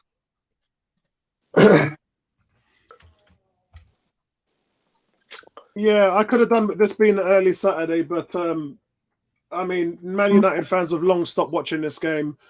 G says, Gary, changes could have been made a bit earlier. I hope another 5 minutes and we will see Vieira and Smith Rowe on for Trossard and Odegaard. Trossard's already off, bro. Yeah, I think that's an old message. Says Cam says, after this, we have 6 games left. Six home games left. All should be winnable. And an away game at Forest, win those 7. We are at 87 points. Still convinced 90 will win. It's most certainly on. Really? I heard people talking about 90. It's going to take a minimum of 95 to win the title this season. Palace, Leeds, Liverpool, West Ham, Southampton, Man City. I'd go one loss out of all those fixtures. And I know where you're thinking of the losses. There could potentially be 2 on that list, in my opinion. The game at Anfield is not going to be easy, and the game at the Etihad is going to be really, really difficult. I think City slip up before then. Yeah, so do I, because they've got Liverpool next weekend. Massive game. Yeah, it is. Especially after Liverpool. And then they've got Southampton away, which everybody struggles. They've got Leicester at home. They've got Brighton away before they play Arsenal at home. Liverpool playing Real Madrid at the Bernabeu and then Man City. 4. Come on, finish! Jesus! Oh, Jesus nearly scores. Let's not forget, guys, that Jesus had not scored in his That turn last was 10 games for ridiculous. Arsenal. That It would turn have was been 50 ridiculous. Oh, on his you first got That's to what- back. smash that Fabio near Vieira. That's what post. we've missed. That's what Fabio we've missed. Is Vieira with a trickery. lovely weighted pass, and it's just, to be honest with you, it's quite a routine save. Nah, it's the From, turn that just it's the Leno, turn but- that kills those two players, man. Yeah, it's And ridiculous. Roof that in the top of the net, man. Roof Just it put your near foot post. through that, man. Just lace Lash it that one. into the far But corner. guys, I'm going to give credit to the play that you guys all like to bash on. Fabio Vieira with the run and the weighted ball through was excellent. And he takes a corner now. 6 assists for Vieira this season, which ties second in the team. That's up there now. Actually, Trossard's hat-trick today. So what is Odegaard doing? He's just lost possession there. Come on, bro. The only thing I would say about Fabio, he just needs a bit more What a strength. tackle from Saliba! Saliba! What a tackle. Boy. Get out of here. Get out of here. Get That out was of here. like This is Diki my Matumbo house. saying, not in my backyard, my friend. That was like Matumbo. Tony, look at me. That's like Matumbo giving him the finger. Yeah? Innit? Gary, you look lost. Do you know who Diki Matumbo is? The basketball player, isn't The Kembe Mutombo.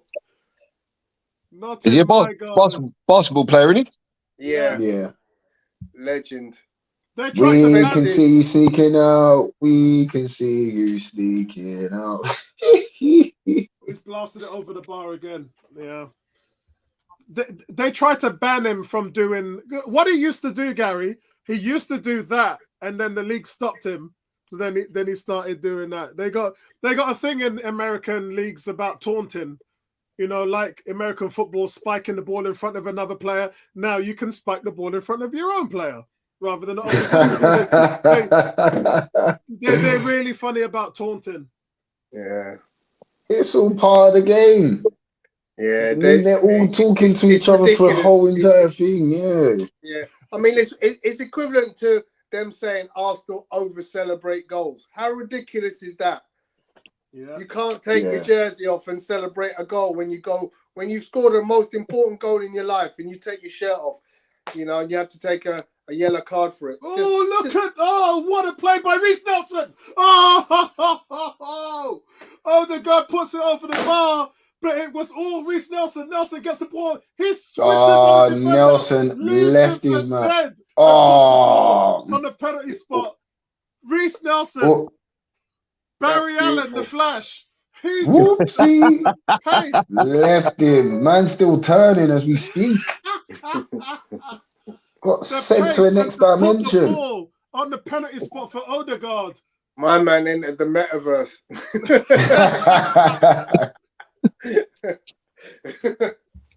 The defender He's was off like, to meet wait, Mark. what?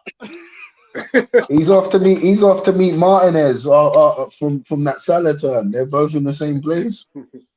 Guys, it's one thing beating your man, but it's another thing if you can deliver a pass to create a chance. And that was a big chance created there by Reiss Huge. Nelson. You know, I've been really frustrated. You can ask Tony. What a play by Thomas Partey. Thomas Partey's got 2 guys behind him trying to get the ball off him. They're bodying him. They're pushing him. He switches it on them and leaves them on an island. Goodbye. And they both looked at each other like, yeah. Tony, look at me. Tony, God look at damn. me. Woo. Thomas Partey just done a Tim Hardaway crossover right there, man. Just left 2 guys on an island. Go on, Tierney. Go on. Unlucky. Ridiculous from Thomas Partey. Hey, Lewis, you don't get posterized in football, but that's the very definition of posterized. Yeah, 100%. Hey, look at Tony smiling. Look at Tony smiling. That is the definition of getting posterized. Oh my God. Nothing this man seems to do amazes me, honestly. Come on, boys, just finish it off with a fourth. Fabio Vieira has a go, but it's blocked. Comes back in. It's Partey and Fabio Vieira. Partey's going to take the cross. He crosses it. It's gone long. It's gone to Jesus. It does go to Nelson. Nelson puts it in the middle, but there's nobody there. Arsenal all over them. They are all over Fulham. I mean, Fulham can't get a breath. They can't get 2 seconds on the ball before they're flooded by a black shirt. If you're the manager, if you're Mikel Arteta, you're absolutely amazed and happy with the performance today because everything that you've asked the team to give you, they've given you. They're 3-0 up and they're running Fulham down like they're 3-0 down. And your manager is going to love that.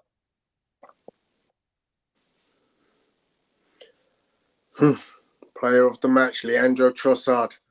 First in assists, first in chances created.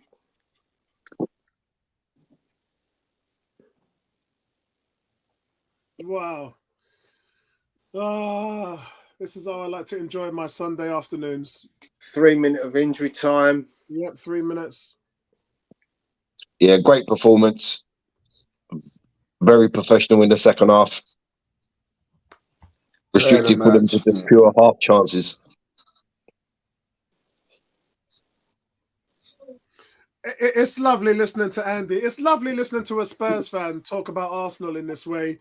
He says it could be huge for Arsenal to fully have a fully fit Jesus back in the run-in. It might take him 2 or 3 games to get the sharpness back. I don't think so because I've seen the sharpness today. I've seen him get on the end of something. I've seen him play a through ball through to Nelson. I think he'll be back to full strength sooner than that. Fulham have a chance, but it's a great play by Gabriel to deny the pass through to the middle to Mitrovic. Arsenal playing with the intensity of a team that is 3-0 down at the moment, and you gotta love it. This is a champion's display, guys. Anyway, Andy says, lovely skill from Reiss Nelson, leaving that man for dead. This is from a Spurs fan.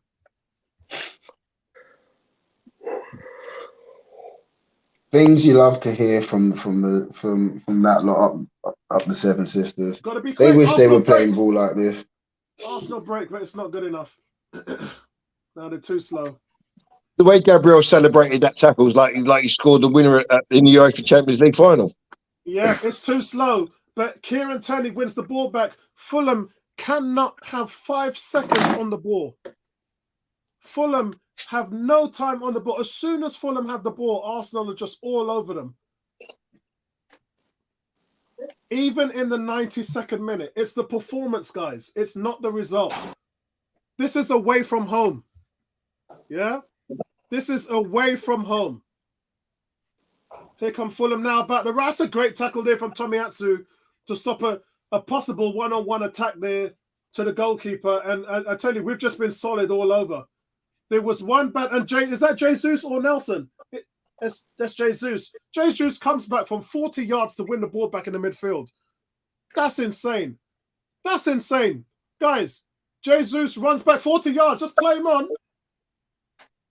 Shows you he's champing at the bit to start, man. I'm telling you. Look at the simplicity of the pass he lays off. It's just, that's what football's about. He's on side. Oh, Fabio Vieira just does a Xhaka and trips over his shoelaces. What the hell? Yeah, he does a Xhaka and he trips over his... He's literally one-on-one. He had a clear run on goal.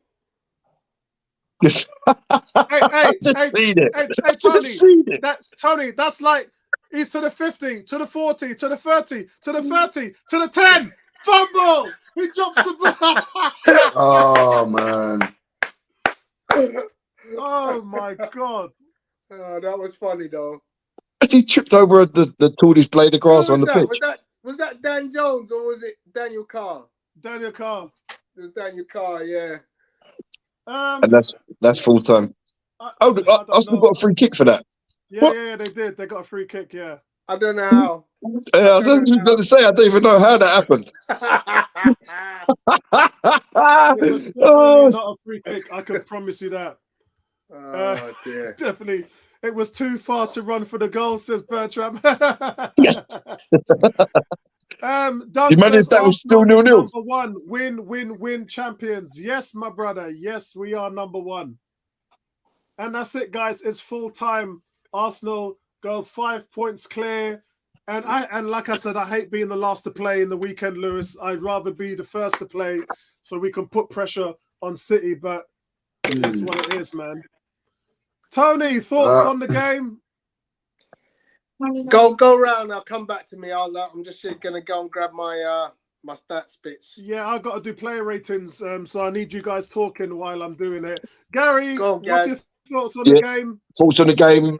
Excellent performance. Scored some good goals. Trossard was outstanding. 3 assists in the game, and the second half was extremely professional.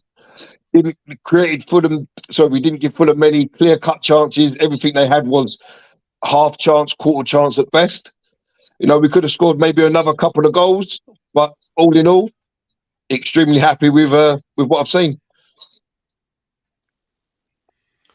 Lewis, does this send out the message now that these guys are seriously title? Like, that's it. There's no two ways about it. Or have to deal with those away games at City,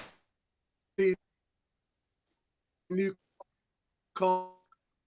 You're breaking up, Apollo. Yeah, you're breaking up, Apollo. Liverpool. I get what he's saying though. It's one of two things for me. Yes, the boys have come to a place, Craven Cottage, where it hasn't been easy. They've got many a scalp here this season. When you allow a team like Fulham to actually play football, they can hurt you. And today the boys knew the job. They knew from yesterday when they found out what the City result was that, right, we need to come here, we need to turn up, we need to be mentally switched on. The footballing ability will take care of itself. We are the better team. We have to play like we are champions. Do you know what I'm saying? And to do that is great to see. But for us Arsenal fans, we will say that, it is a champions-like performance, but the rest of the pundits, the professional pundits, they will still cast their doubt on us because we're clearly in an unknown entity because we don't know, off the back of last season as well, where this young team, they faded away, and we're coming into that period where it is time for them to be standard and counted for, and this game definitely puts an exclamation point in for us to go on and do good things this year. Yeah, and so I'm still typing out the player ratings, guys. So I need you to keep talking while I finish. Gary, let's go back to you. So who's your starting 11 against Sporting Lisbon on Thursday night at home? I think you start the same lineup as you started with today, and Jesus comes off the bench again. No need to put under pressure that's not needed on him to play from the start. So you start with exactly the same 11, and then you've got the players to come off the bench. Our bench is strong now. Our bench is strong. Everyone's back. Everyone's ready to go. So start with the same 11 as you started with today, and then you've got the players to come on if needed. And hopefully we get the job done. And what about you, Lewis? Who starts for you? Any changes? Who would you like to see start on Thursday at home? Well, ideally you want Jesus to start, but the performance of Trossard today, he has just said, you know what, this position, I'm fighting you for this starting place, and to come away with 3 assists, he has to start. I'm sorry, but you can't take a player like that out. And he's only just come back from injury himself. If I'm Arteta, I'd keep this team the same and have a strong bench and not leave it too late to bring on, the likes of Jesus, maybe see a little bit of ESR action, and just go from there. You don't want to, because on Thursday, I think he made too many changes and it upset the balance and the rhythm of the team. Yeah, that's what we were saying. We was quite lucky to get away with a draw. But today, if nobody's picked up any significant knocks, you just go with the same 11 because they've got that chemistry going. They've got the harmony amongst each other. You know what as well? Lewis? Touching on that point. If you was to leave a guy like Trossard out on Thursday after his performance today, it creates a little bit of ill feeling. So you think, you know what I mean? You're thinking to yourself, well, I don't know, I've just created 3 assists, I've just created 3 goals, and I'm on the bench. You don't expect to be dropped after such a performance. Very true, very true, very true. But knowing Trossard, he is quite a good professional. Yeah, he left Brighton on a bit of a sour note, but he's come in and he's shown his maturity, and he understands the role that he's here to do. Hopefully, we could see a front three of Trossard, Jesus, and Saka.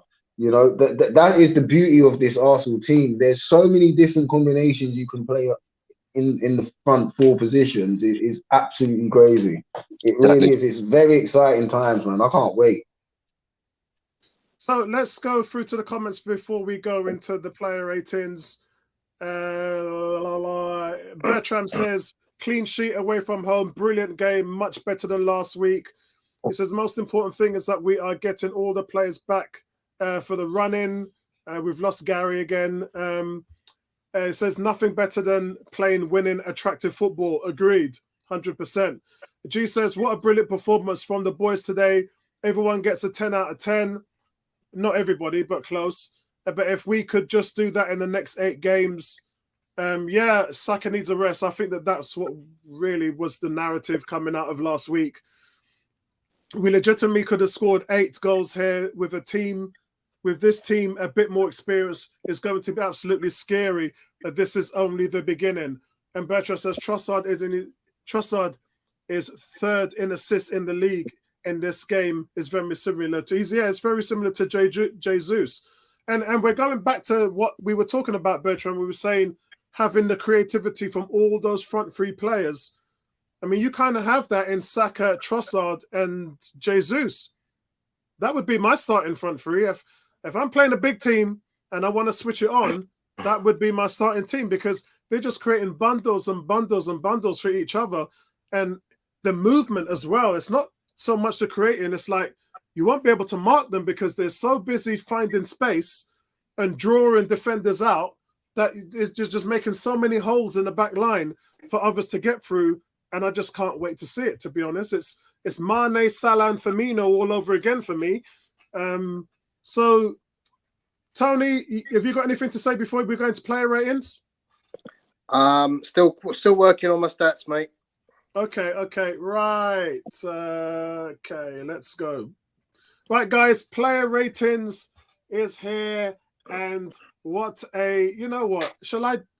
Let me change some of the scores, because some of the scores are like a dibby. And the thing is, and I really love the performance today. So I'm trying hard not to beat up anyone. So I'm changing Ben White from a 6 to a 7. Nobody gets that's a 6 quite today. generous. Yeah, I even had Saka at 6.5. So I'm going to give him. I didn't think he was great today, but I'm going to, at minimum, everybody gets a 7. How's that? Yeah, I think that's fair.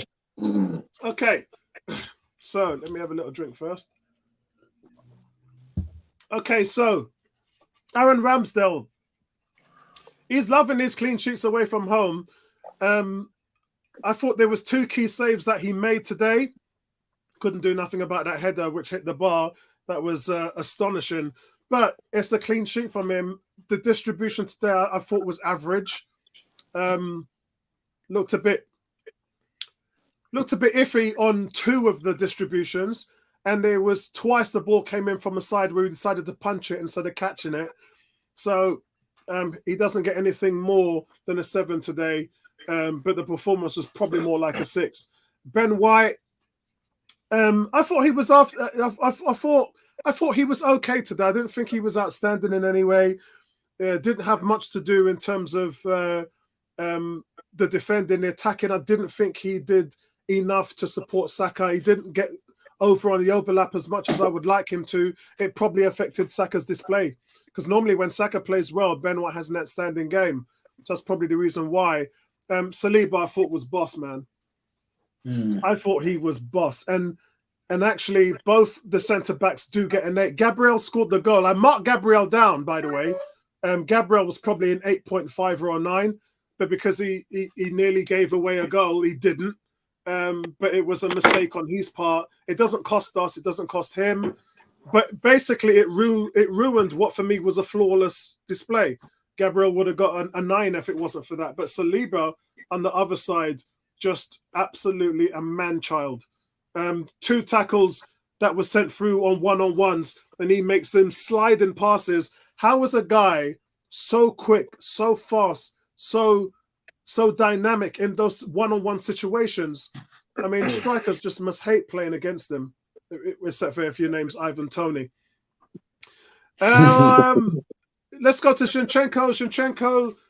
I haven't given him an 8. I've dropped him to a 7, and that's because at times he was pinned back a little bit, which he normally is in a few games. It doesn't cost him. I think the biggest thing today was we didn't see the normal sharp passing in through to the final third, which he just uses to rip teams to shreds with creativity. We didn't see that today.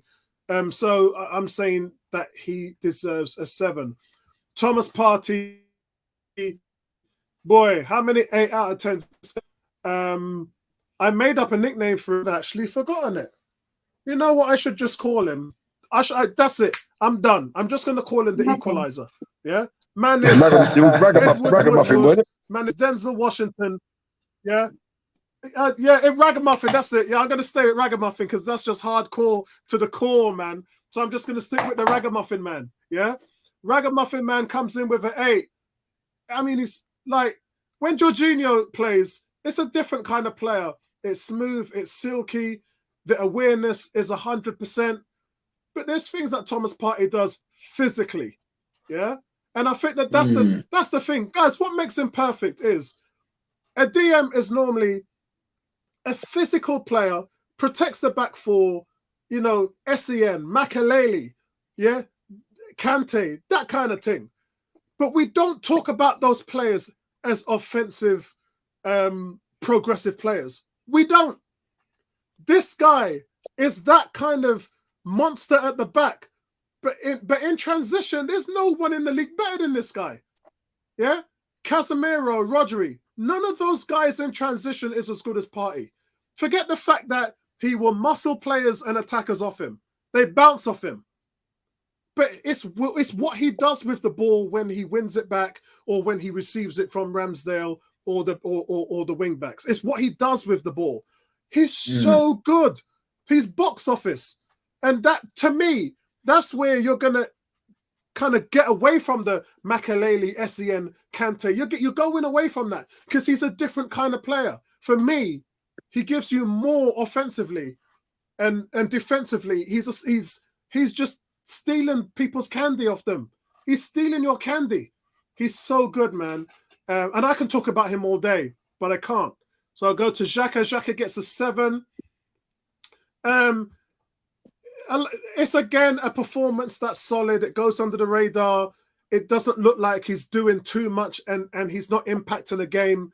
But I think in this game, you just needed him to be a positional player, and that's exactly what he was. Still, for me, he got into a position where he could have pulled the trigger. Too slow on the uptake. But, he's filling a spot. Got nothing bad to say about Xhaka. Nothing bad to say about him at all.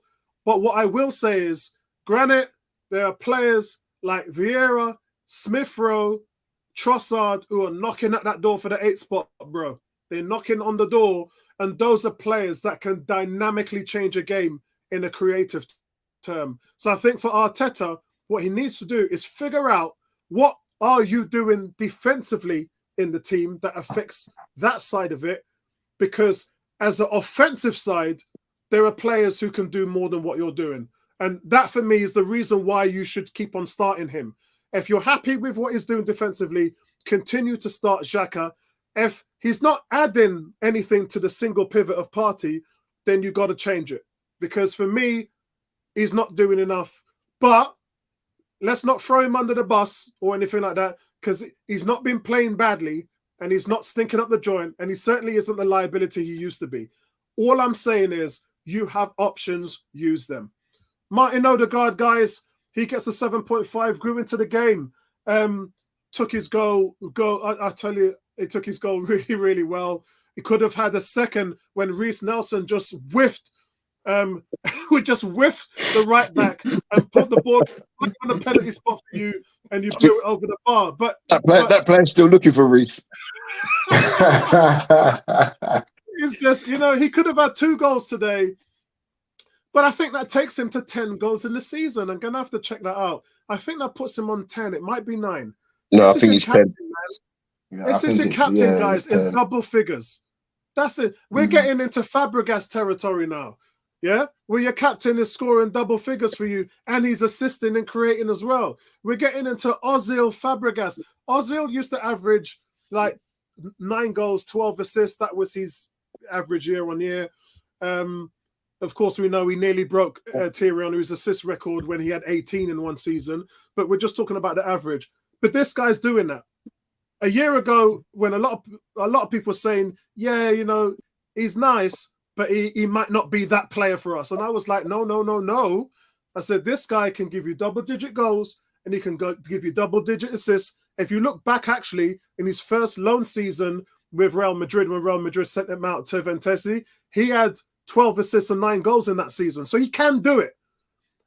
It's just when he was on loan for 6 months here, what he was doing, it was firing the ball to a lap-hearted Aubameyang and a gun-shy Lacazette.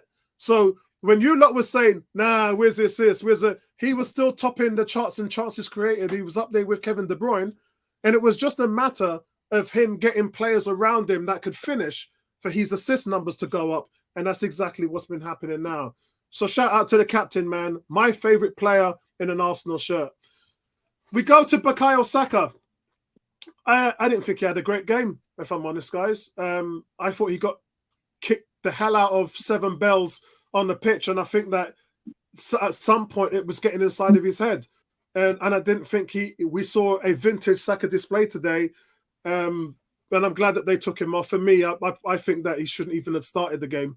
I really do. It's one of those things that I think he should have been rested today because he needed. When you got all them options, you're telling me you got Smith Rowe, Jesus, Nelson, you got all them man on the bench, and you're still.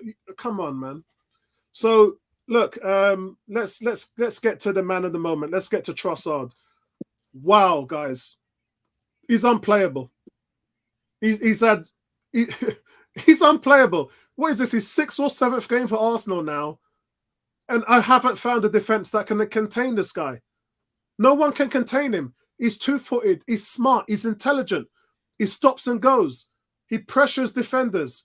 He doesn't have the sheer ability and speed to go past them, but it's just his ability and his footwork. He's so clever and smart with what he's doing with the ball. And he can beat you either side and go left, go right, inside, outside. And he's a nightmare. If you look at his first assist for the Martinelli goal, the defender is in all sorts. He doesn't know whether he's going to come in, go, let back, and then he decides to go left when he goes left. Defender's left on an island. Leno comes up. He sees Leno up. He sees him. He looks up. He sees Leno coming to him. He decides to put it over his head. Martinelli gets a free header. That was all Trossard. And that just tells you what kind of player that he is. Absolutely devastating, masterful. And for me, he starts every game now. If it's me, I start him every game. Sorry. If it's me, I start him every game. He plays up front with Saka and Jesus moving forward at the back end because he's just that kind of player. He's productive. You're getting goals, you're getting assists every single game from this guy now. You cannot afford to put this guy on the bench. Martinelli. Tony's in his rubbing bed form. Martinelli, guys, look, he's fine. Really quickly, you've presented me with a real headache with what you just said. Imagine how bad it is for Arteta. Yeah, massive headache. But I want that headache. I thrive for that headache. Yeah. And this is why, Tony, take that point and relate it to everyone in the team. I was trying to be as fair as I could with Xhaka. No bashing session with Xhaka. You know, everybody loves him. Nearly everybody loves him. But when you look at him, it's, are you doing enough? And then you go all around the field. You go to Ben White. Are you doing enough? And that's where you have to go. That's what you have to do. If you're trying to achieve the highest echelon marks of this game and football that we love, you have to provide an environment where players need to fight for positions. And at the moment, I don't think we have that. So Arteta's got some work to do, man. He really has got some work to do. He's got to get this thing to the point where the players are battling for positions, because I don't think they are. And if that's not the case, then something's innately wrong, because then you're playing someone who's not going to be able to give you more than what someone on the bench can. And that's the problem. Yeah. We ain't got time to carry players. They're trying to win a title. They ain't got time to carry people.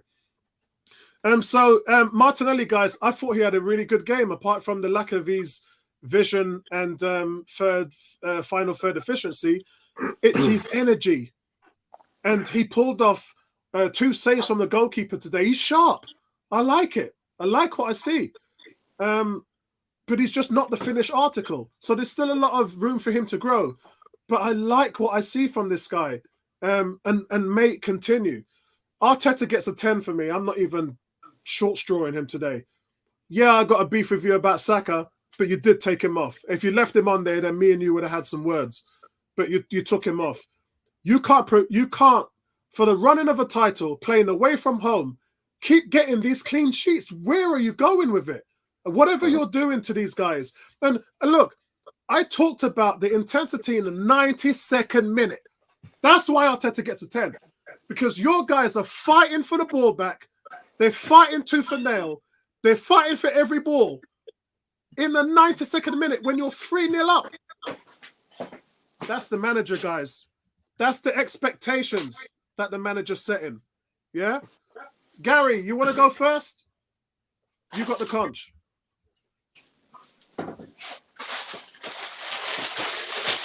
You're on mute, Gary. You're on mute. Sorry, yeah. So Ramsdale, decent couple of saves. Again, he seems to be making 1 or 2 fantastic saves every game. Couple of little dodgy patches there with his distribution. You know, he almost got caught out a couple of times. One when he didn't want to play it with his left foot. He just tried that little outside of the right, and he almost give it away. He give it away inside the area. Nothing come of it. But against the top teams, like the Cities, the Liverpools, and that, you can't make them mistakes. You know, you can't play all the time. Sometimes you might just have to clear their lines, reset, and go again. So Ramsdale gets a 7. Ben White, I thought he had a solid game. Didn't really see him attacking much, but he was solid nevertheless, so he gets a 7. Saliba, I thought Saliba was magnificent today. Had it not been for Trossard, Saliba would have got my man of the match. He was up against that big, rough, tough Mitrovic, and he handled him like a child. Didn't give an inch, fought for every ball, won most of them. Didn't give this guy an inch. And Mitrovic is not easy to play against. Yeah, like you said, he's 14, 15 stone, 6'3", 6'4", big dude. And Saliba, 21 years old, didn't give an inch. So Saliba gets an 8. Gabriel also gets an 8. I think he was solid. And you see what it means to him when he makes that tackle towards the end and he's cheering like he's just scored the winning goal. You know, so that shows you everything that you need to know about that guy. Zinchenko had a quiet afternoon. Didn't really do much either way. Wasn't his usual productive self. So he gets a 7. Thomas Partey, again, you know, we run out of superlatives to say about this guy. Every time he plays, he makes that single pivot look ridiculously easy. You know, he's everywhere on the pitch. 1 minute he's in attack, then the ball breaks and he's them long legs getting back into position. He breaks up stuff. He starts attacks. He wins the ball. What more could you ask for from one player? You know, absolutely fantastic. He gets an 8 point. I don't normally do 0.5s, but he gets an 8.5 today. Thomas Partey. Granit Xhaka, again, his performance, like you said, it does go under the radar. But I think he's an integral part of this squad and an integral part of the team. He keeps things ticking over. He's always talking, always cajoling the players around him. So that's why he starts every game, even though we've gone off the boil from the start of the season where he was scoring goals. But I think he's so important to this team. So, but he gets a 7. Odegaard, again, he took his goal with aplomb. You know, great control, had the presence of mind to cut inside again, and then rifle it home. It's a shame that he didn't finish the one that Nelson set up for him. But again, he gets a 7.5. Saka, very quiet game. I think, to be honest, in my opinion, I think Saka he's running, his tank is running on empty. I was surprised to see him start today and surprised to see him play over the 60-minute mark. You know, when you got Jesus, Smith Rowe, Nelson, Vieira all on the bench, he could have been given either a break at half-time or after the hour. So Saka is going to get a 6.5. Leandro Trossard. Again, I said in the stream, when we missed out on Mudryk, I was disappointed. The moment I see that we signed Trossard, I didn't even care about Mudryk. You know, 27 million has got to be bargain of the century for this guy. 3 assists today. You know, in the 7 games that he's played, 6 or 7 games, he's made something happen in all of them games. He made some lovely, intelligent runs in behind, which is what we've been missing. Unlucky not to score a goal, but 3 assists, what more can you do? He gets a 9. Martinelli, I said all along that this guy can play as a centre forward.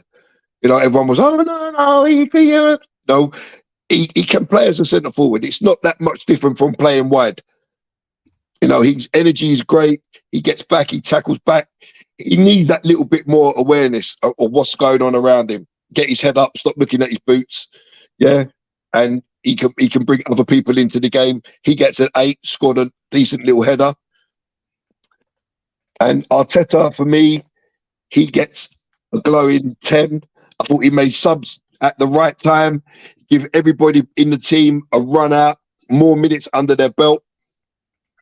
And the way the team fought for everything right to the final whistle, that all comes from him. He's demanding that of them, and they're doing it for him as well as themselves. So he gets a 10. I thought Reiss Nelson had a good game. Unlucky not to set up a goal for Odegaard. So Reiss gets a 7. Vieira, I don't know how he fell over. Nothing on his way when he was clean through on goal. Good job it wasn't 0-0. He gets a 6. Tomiyasu gets a 6. And Jesus, good to see him back. And you could just tell when he picks up the ball, I mean, that turn was just ridiculous. You know what I mean? He should have scored. So he's going to get a 6.5. And overall, more than happy with the performance, more than happy with the result. And this league's in our hands. It's ours to lose. Ours to lose. It's that simple. Keep performing like we did today, and we'll go close. If we don't win it, we're going to go close. Very close. Excellent, excellent. Lewis, you got the conch. Well, what can I say that hasn't already been said about this glorious team of ours? Both our fullbacks were quite underwhelming. They both look like they're a bit tired. Maybe Arteta could, you know, I think had Tierney been fit on Thursday, then we would have seen a much fresher Zinchenko. But a 7 for both of them is probably about right. I think Saliba and Gabriel, given the fact that Lewis, hold on. Let's go back to the first point you made. Would you like to see Tierney and Tomiyasu start on Thursday at home against Sporting Lisbon? Oh, I would rather have it been the other way around. I would rather them start Thursday just gone and then bring in Zinchenko and White for the Thursday coming. But yeah, because Tierney had a stomach upset, didn't he? He wasn't well. Yeah. And it kind of, you know, puts a thorn into the manager's plans, because you could see like the output that they both give in the fullback areas, having to come inside as well, play inverted as well as overlapping. That's a lot of energy, you know. So it's no surprise that they both, wouldn't say they struggle, but they just play below par because we're so used to seeing them play at such a high level. The fact that they were part of the defense that gets a clean sheet, that bumps them up a little bit. Ramsdale, I know people have a go about his footwork, this, that, and the other, but when he was called upon today, he made the saves. And it's very tough as a goalkeeper when you're watching your team in possession for long spells. So your concentration has to be right up there. And he made the saves at the right time and deserved his clean sheet. So he gets a 7.5. Saliba and Gabriel, I mean, what a partnership they formed this season. If usually one will have a great game and then the other one's a little bit below, but they both raised their game today. Like Mitrovic is a big handful. He causes all sorts of problems, and they both said, you know what? Here's half. You take half of Mitrovic. I'll take the other. We put him in our pocket and we jog on home with 3 points. You know, and well done to Gabriel for getting his goal, leaving the highest. He wanted it more than anybody else.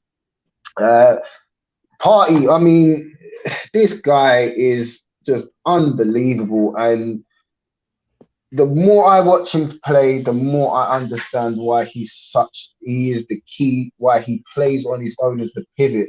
Because it's like having an extra player there. Just him on his own.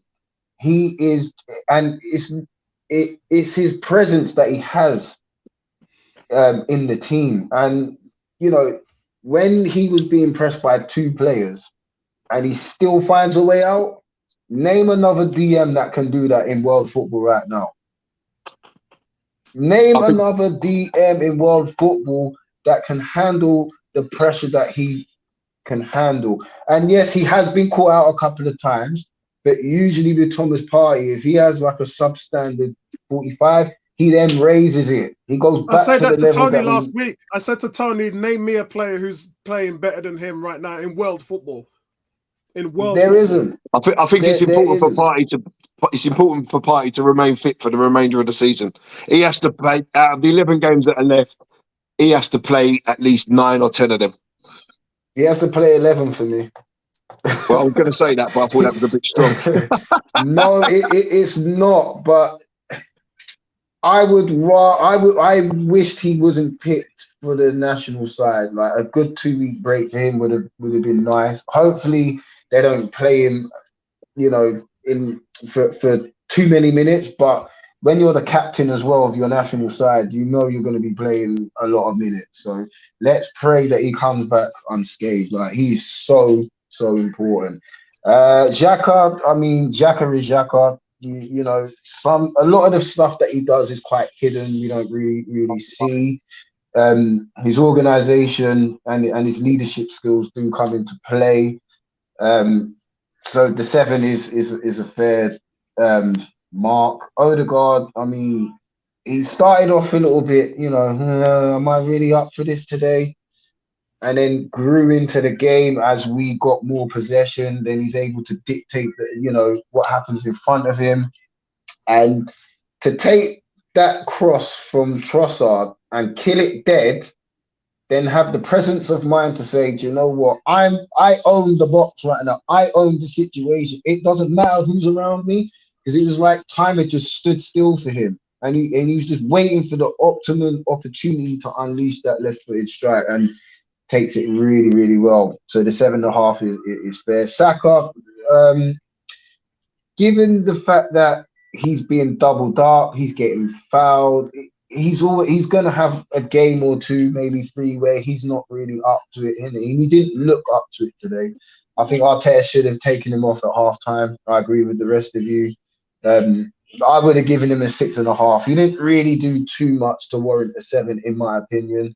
A 9 for Trossard is fair. You know, he was the standout player today, creating 3 goals, forever a nuisance, always making really good, clever, intelligent runs. He's absolutely made me, eat humble pie, because I when we was linked with him, I was kind of like, can he do it at the highest level? And he really is showing that he actually can. And 27 million for that experience, it buys you a wealth of experience as well as the talent, and that's what this young Arsenal side were missing. Back in the last season into this, until we got in, was that experience. Another wise old head to come in and, calm everybody down around him and kind of take the pressure off the youngsters a little bit and say, do you know what? I don't mind having the ball. I don't mind doing all of this work. And then you guys can fill in when you can fill in. Martinelli, I love Martinelli. I love his directness. I love the way that he plays, and like a lot of the guys have picked up on, is he now needs to mature his game a little bit more and know when to give the ball, when to say, do you know what, here you go, this is your moment to put your name in lights, rather than him doing all the work. I find sometimes he does too much, and he took his goal well, great movement. 8.5 is good. And Arteta managed the game very well. He got his tactics spot on and kept a Fulham team that can, cause a lot of danger to a lot of the other sides. Very quiet today, so he deserves his 10. Well done, boys. So I heard you talk about Trossard there, and Edu's. I believe they have a meeting with Marco Asensio's agent this week. I think it's Tuesday. And so he might be following them. There's words, if you guys didn't catch the news, Real Madrid offered Asensio his 3rd contract. So they've had 2 contract offers to him and he rejected them both. And the new contract they've offered him actually has less money in there. He's on 118 grand a week, and I believe the new contract was for 90 grand a week, so it's less money, and he's rejected it. So he's going to be leaving on a free this summer. So I know Edu's talking to him. Barcelona want him as well. Barcelona want everybody, but so that could be another tip to the hat. Before I go to Tony, I'll let me go to some of the comments. Bertram says, I think Martinelli's defensive work rate, especially when Zinchenko is playing, keeps him in the team. I know, right, Chris? 0-0. I told you it was going to be 0-0, didn't I? I said Man United are going to mess up again, man. They're out of the race as far as it goes. And it's not just them. News in, guys. Chelsea women, Kerr strikes again. Kerr's just won them the game against Man United. United was on top of the league. And now Chelsea women are 3 points clear. So, so United women as well. Everybody thought that they were going to shock the world and win the women's league. That ain't going to happen. Chelsea won the league last year. Now you've let them back in front. It's business as is. Bertrand says, Gabriel, Zinchenko and Ramsdale average 1 mistake per game. You can deduct at least half a point for the start. No, I kind of look at mistakes and grade them, for points. I agree, but at the end of the day, when it doesn't cost the team, then it's not a drastic mistake. And when it becomes a drastic mistake, and don't nod your head to me, Tony, because I've listened to you lot for years with Bert Leno and Xhaka telling me they were as bad as they were when both players led the leagues and mistakes leading to goals. So I'm not having that at all. But what I'm saying is, this was a thing with Emi Martinez as well. When Emi Martinez was in goal for Arsenal, he didn't make any mistakes. And it was, everyone looked at the Leno thing and they thought, whoa, who's this guy? And then we all know what happened. The FA Cup run, played in the league brilliantly at the end of that season, and he ended up going to Villa. But he didn't make any mistakes. He's made a few since he's been at Villa. But, your goalkeepers never graded on saves and things like that. They always look at goalies and say, how much mistakes do they make? And that's the reason why Leno's always had a very low market value and why he got dropped from the German team. Yeah, Leno's wasn't a great keeper. He wasn't bad, but he wasn't great. Kepa, all them guys were going for 70, 60 million, and we ended up picking them up for 18 million. It was chump change. And that was because the tag with him out of Germany was he's mistake prone. Lo and behold, he came to the Premier League and he was the leading goalkeeper with mistakes leading to goals over the 3 years he stayed at Arsenal. So it's just one of those things that, yes, when I talk to other teams as well, they tell me goalkeepers make mistakes all the time. It's like when I hear Arsenal fans say our strikers need 2 minutes time to score or the goalie makes a mistake. When I talk to other fans, they're like, our team does that as well. Ain't no difference. So it's just the game. Yeah, it's just as human as you can be, how good are you at not making mistakes? And I think that defines the Siemens, the Peter Cechs, on all the greatest goalkeepers that we've seen in the Premier League. That defines them. The fact that, because I can't remember Seaman barely making more than 2 or 3 mistakes in his entire time at Arsenal. Seaman made mistakes in high-profile games. Yes. Yeah, that was the difference. But he was tidy. He was very run-of-the-mill, tidy goalkeeper who you saw week in and week out. And Victor says Partey this season is different. He's different and he's played more. So just going back, sorry, Apollo, just going back to the David Seaman point that you're making. 2 things. Obviously, this week, I don't know if you read the article where Seaman was talking massively about Aaron Ramsdale and the stuff that he's doing at 24, because Seaman come when he was 26. And also going on the same point, but going across to Ian Wright. Ian Wright, I was listening to a podcast, I think it was Ben Foster's podcast, and Ian Wright was saying that when he was in training at Arsenal, he could never beat Dave Seaman. You could never beat him. And from him facing David Seaman in training, he knew that when he come into a game, where to put the ball, that the other keeper was never going to save it because it wasn't David Seaman. So that shows you how good Seaman was. Yeah, game in, game out for all that time. He just was able to do that consistently, and it's crazy. It's just crazy that he was able to uphold that standard for such a long time. I love it, man. Going back to Bertram as well. So the question is there are players in other teams in the Premier League like Trossard, previously Mane at Southampton, who may not appear to be stars but could be exceptional in our team? Agreed, but then there's the factor of do they fit in our system? And I think that's the careful thing that Edu and Arteta have been managing. And so far, they've been able to get it right. We all saw what happened with Willian, Mari and Suarez and things like that. Sometimes you see a good, solid player who doesn't adapt to the playing style, and then you end up in a situation where you're trying to play out from the back with Mustafi, Socrates, and Bernd Leno. Yeah? And that's just like a recipe for disaster because neither of those 3 players are good with the ball at their feet. So straight away, then you're not playing the type of football that you want to play in terms of your philosophy. So it's one of those things like, does the player work hard enough? Look at as talented as Pepe was, and he was my favorite player at Arsenal. He didn't fit the system, and I've got to put my hand up and say that's what that was. As much as I loved him, as much as I wanted him to play, as much as the guy scored 26 goals, had 28 assists for Arsenal, he was doing more than Saka. But the fact of the matter is off the ball is what the manager wants. And I talked about the sheer intensity of today in the 92nd minute. I looked at that team and I thought, this message goes out to all of our rivals.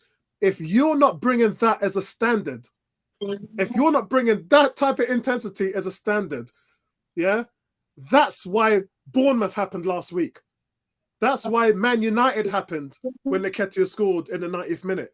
They're winning these games late because they are going right down to the wire with the intensity, and Arsenal are not lifting their foot off the gas. They're not. And to opposing teams, they don't like that. That's hard to play against because they will not quit. No matter how much times you knock them down, Arsenal will not quit. Sporty says, Trossard is a breath of fresh air. Losing Mudryk was a disappointing. Losing Mudryk was a gift. It was a gift. Because Mudryk, you would have had to develop him. Trossard, there's no development there, bro. You're saying to Trossard, you know what I want you to do, don't you? And he's like, yeah, boss, leave it with me. I got this. I'll take care of you, Uncle Arteta. Yeah. There's nothing to do with that. It's just like, bro, just let this guy loose and let him do what he does. It's one of them things, man. Whereas with Trossard, and not only that, Apollo, we saved a huge piece of change for the summer kitty, right? Oh yeah, spending 88 million over 27. Do you know what I'm saying? That's a big piece of change for Arteta to go. Where's the area I need to really develop?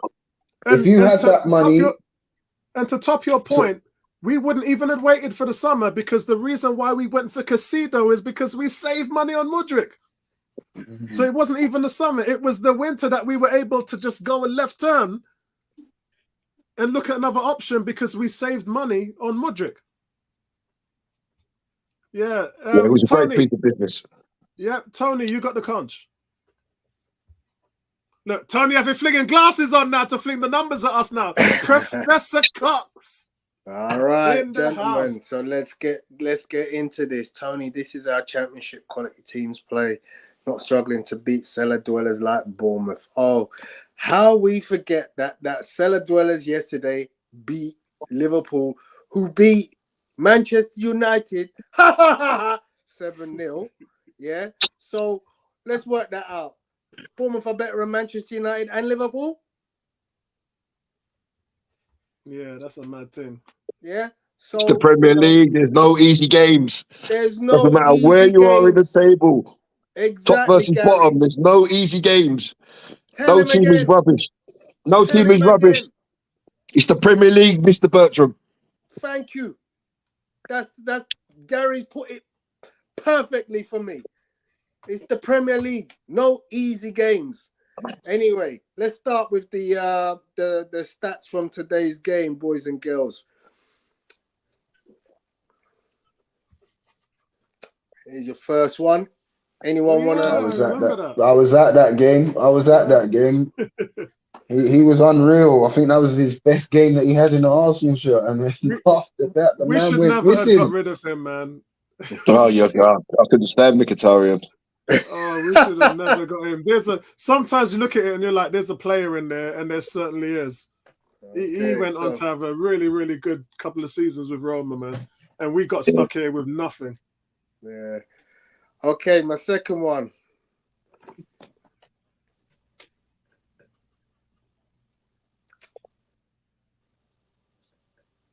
Ooh. Interesting, that one. That's mad. That is what is creating, for me, a big headache. Headache.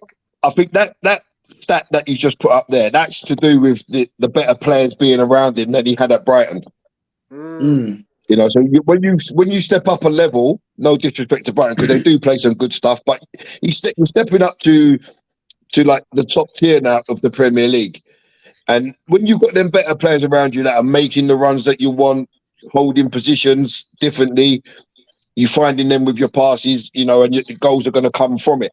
So there's no disrespect to Brighton, but he stepped up and he fitted in like you know, like a dream, innit? Yeah. So yeah, I mean the headache is for me when Apollo said you play Trossard left, Jesus in the middle, and Saka on the right. Well, how do you do that when your top striker all season is Gabriel Martinelli? How do you leave him out? In the same way, leave him out. In the same way that you'd leave Eddie out. In the same way that you'd leave Jesus out. Yeah, but see, wait, Eddie's been Tony, in the force. the answer to your question is quite easy. It's not. It is very easy. And you lot were saying the same thing to me when I talked to you about Eddie's goals per minute. At the end of the day, as good as Nketiah has been and as good as Martinelli's been, it's what Jesus has been able to give the team on the creative side that cannot be replaced. And I put my hands up and said, you guys were right. I agree. I totally agree. Sometimes creating a balance is better than the overall figure. And this is my problem with Man City. Man City are not as good as they were last season. Last season, they had, at this point, 26 goals from an entire team, rather an entire front attacking line. This season, they got 26 goals from one player. And it just shows that they're too one-dimensional. When they had Jesus, Sterling, Mahrez, Foden, and all them guys in there, they were a better team because they were more dynamic, better movement, and defenses didn't know who were coming at them. And unfortunately, they don't have that. We do now. We do have that. And from a creative standpoint, 100%. Martinelli is he's the one that misses out for me. And Eddie. As much as I love Eddie, if you're looking for a creative player, he ain't it. As much as I love him, I think Eddie's got better hold-up play than Martinelli. But Martinelli, I just like I love his energy. I love Eddie's energy as well. They're both good. They're both good strikers. But would you put them ahead of Jesus? Probably not. Would you put them ahead against Trossard? Probably not. And Jesus depends on the game for me. Can swap and interlink and play left or mid. Go on. What did you say, Lewis? It depends on the game because now that you've got this really, really I was just going to say that, Lewis. Yeah. It makes you tactically more adept. You can change your style to suit your situation depending on the opposition you play against. So there's going to be times when you're going to need the work rate of Eddie and Martinelli, but then you want something that's a little bit more experienced. So you go with Trossard and Jesus, you know, and then you bring on the energy of Martinelli and Eddie, because the way that Trossard and Jesus play, they're high tempo players. They're always on the move. Then you have to take them off to bring on two players who are almost similar. As a defender, you're looking at it, you're like, when does it end? Like, ref, I beg you, blow the whistle. I'm done. I'm done. And that is how we've been pounding teams, because we are just the tempo of the front line is just too much. Too much. Interesting. So yeah, I think it's a great headache to have, that we've got players coming back, you know, as you mentioned before, Apollo, with Emil Smith-Rowe, also now Reiss Nelson looking like he's sharp as a razor. I'm actually now feeling very confident that when you need to change the game, you can do so with the right kind of personnel. I don't expect we'll be seeing much of my guy Crozer Dubry on the bench from now on in. Go on. Oh, I'm watching following Balogun. He nearly scored. I'm watching Newcastle Wolves, and Newcastle are all over Wolves. The entire game is being played in the penalty area of Wolves. Mm-hmm. Okay, next. Clean sheets, baby. I mentioned this in the pre-game. I know I was doing the commentary by myself for the first 15 minutes or so, but I did mention this, and I was actually going to put the banner up. There is a banner on there that was going to say this. We scored 61 goals. No, my one's different. Yeah, okay. Yeah, sorry. Okay. I might as well put it on. I put it up there, Tony, so I might as well put it back. So go ahead. We've scored 61 goals in the whole of the 2021-22 Premier League season. And so far, we've scored 62 goals this season with 11 matches remaining. That is ridiculous. That is ridiculous. A plus 30, what is it? Plus 39 goal difference or something like that? That's ridiculous. Yeah? That's ridiculous. I mean, the fact is we've now got 66 points, more than we've had in 3 out of the last 5 seasons already, with 11 games to play. Let's move on. What a great stat that is. It is. And unlike Thomas Vermaelen, he can actually defend. It was great seeing Vermaelen go up the field and score goals, but then he was as leaky as hell when he was a centre-back. And the difference is Gabriel gets back, plays defence, locks it all out. I can't believe he made the Premier League first 11 team in the first half of the season, and none of us put him in there. It was a tight one. Yeah, we tried, Tony. We did try. Monster. Cool, next. So, he's lost possession 16 times, the most by any Arsenal player this game. He's entitled to have the occasional day off. Who are we talking about, guys? Saka. So, it's just clear, look, he wasn't having his greatest of days, and that's going to affect my mark of him today. But it just tells me, look, I'd actually rest him on Thursday. I wouldn't play him. I think we have more than enough in the tank to be able to say, you know what, have the week off. Go take a couple of days away from training. Rest yourself. Go watch a film and do whatever. But let's not see you for a few days. Come back in next week for the game next week. Can't see that happening.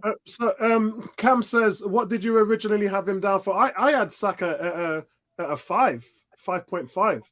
But the reason why is because I think we could all agree the display was outstanding, and I just didn't want to give anybody a minimum of 7. So I bumped up 3 players, including Ramsdale as well, and Ben White. I bumped up 3 players because I was like, on that display, no one's getting less than a 7. Okay, so this one. Look at that, 93, 94, Jesus Christ. Yeah, and I think he let in 8 goals in the entire season, if memory serves me well. Something like that. Failed me on those things. Yeah, 8 or 11, weren't it? One of them two. Something crazy, some crazy stat like that. Lee says, shout out to Lee Hagen. Lee says, many seasons before having so much London derbies works against us, but not this season. Yeah, it's true. Because nobody else has got local derbies like Arsenal or the London teams. And the last one I've got stat-wise is for you, Apollo. Mad. Tony, send me that. I want to send that out to a few of the Man United crew. That's brilliant. Is that right, Tony? There you go. Yeah, he's been sent off twice, yeah. In the Premier League. He's obviously got red cards in other competitions. Oh, that's right. Yeah, because I know he got a whole lot more than 2. Bertram says, Saka starts with at least 2 points every game for being young and academy graduate. Do you know what, Bertram? I know you listen to TalkSport. I know you do. I heard Gabriel Abonglahor today and Jason Cundy, who, by the way, is not an Arsenal fan. Is it Chelsea? I think he's a Chelsea fan. Chelsea. Cundy. One of them's a Spurs fan as well. And Jason Cundy actually said, I couldn't believe it. I had to stop the car and pull over. He said last night when I went to see Creed 3, and when I came back from the cinema, I was listening to TalkSport, and he goes, Saka is in the running for MVP. And I was like, we're talking about what? I thought Haaland was clearly going to be voted best player, PFA. Player. It's a great point, because if Arsenal go on to win the league, a member of the Arsenal team, right? A member of the Arsenal team has to get player. There's no way, any way, shape, or form that any other player in any other team can be given players or players young player. Agreed. So young player, you'd have to look at Saliba. Yeah, players player, you have to look at Odegaard, you have to look at Saka, you have to look at Partey. Who gets it? Yeah. Who gets it? Agreed. Saka can even win both. Agreed. Yeah, when he said he's only 21, he can win both. Hey, Lewis. There's no way they can give it to Haaland if Arsenal go on to win the league. Saka was robbed last year. When I pull the car over, it wasn't indicator and then switch the turning wheel. It was like, rotted, what did I listen to? Screaming in the back, pull over, lick up the brakes, nearly hit my forehead, nearly hit the windscreen. I said, what am I listening to? Out of here. Just told me that Saka is in the running for player of the year. I was like, so there's always that perception of how we see Saka and how the rest of the league sees him. Bertram saying Nick Pope must be Ramsdale's roommate. Yeah, did you see that? That was ridiculous. Yeah, Tony. So here's my ratings, fellas. Here's my ratings. Ramsdale 8, White 8, Saliba 9, Gabriel 8.5, Zinchenko 8, Partey 9, Xhaka 7, Odegaard 8, Saka 6, Trossard 10, Martinelli 8, Arteta 10, Reiss gets 8, Tierney 7, Vieira 7, Jesus 8. I admitted Tommy because I just didn't think he was in the game, so I just didn't bother give him anything. But I am overjoyed. Great performance. Very much looking forward to Thursday night. And yeah, long may this run continue. Excellent. Who we got next week? Palace. What's that? Have we got Palace next week? No. As far as I'm aware, it's I need. Yeah, we got Crystal Palace next. We got Palace next Sunday. Yeah, it is. Yeah. By the way, guys, I'm going to talk to all four of. I'm going to talk to all of you guys because the tickets have just come up for Thursday and Crystal Palace. So you guys have got to let me know ASAP. First come, first serve. I'm already there. I'm already there taking little man to the game. So yeah, I'm already there. Ashley, Gary, you get first dibs because you go to the Man United yes. Game. Sunday I won't be available because I've got football. Is it Sunday, Palace? Yeah, it'll be Sunday because we're playing on Thursday, innit? Oh yeah. Yeah, Sundays I'm not available because I've got me under 11s. And what about Sporting Lisbon on Thursday night? I've got work and I've got the kids. Okay, hard being a single dad, you know. Hard being a single dad. Let me just check. So the Leeds game is on the 1st of April. Yeah, I might have Leeds. All right, so I'll try and reserve. I don't know if I can. I might have Leeds. I'll check. I'll try. I'll check my calendar. I say if I can make it, I can make it. If I can't, I can't. There's no drama. Okay. Yeah.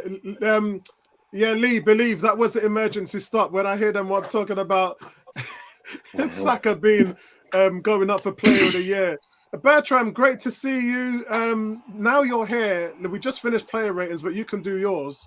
Now that you're here, you must have enjoyed that. I know you was begging for an extra goal every time it came in, but the second half was different.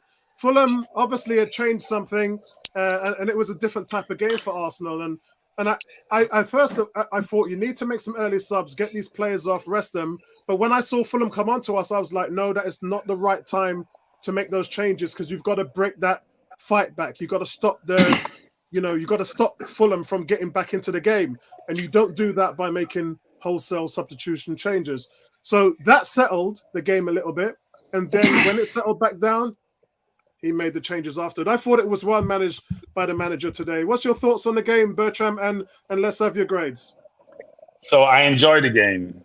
Let me repeat, I enjoyed the game. Unlike last week. Did you think Fulham were rubbish? I thought we were good, actually. Now, they're missing Polino, they're missing William. They're missing two of the better players, but I thought we were very good. The ball was moving quickly, even though Martinelli still can't pass a ball to save his life.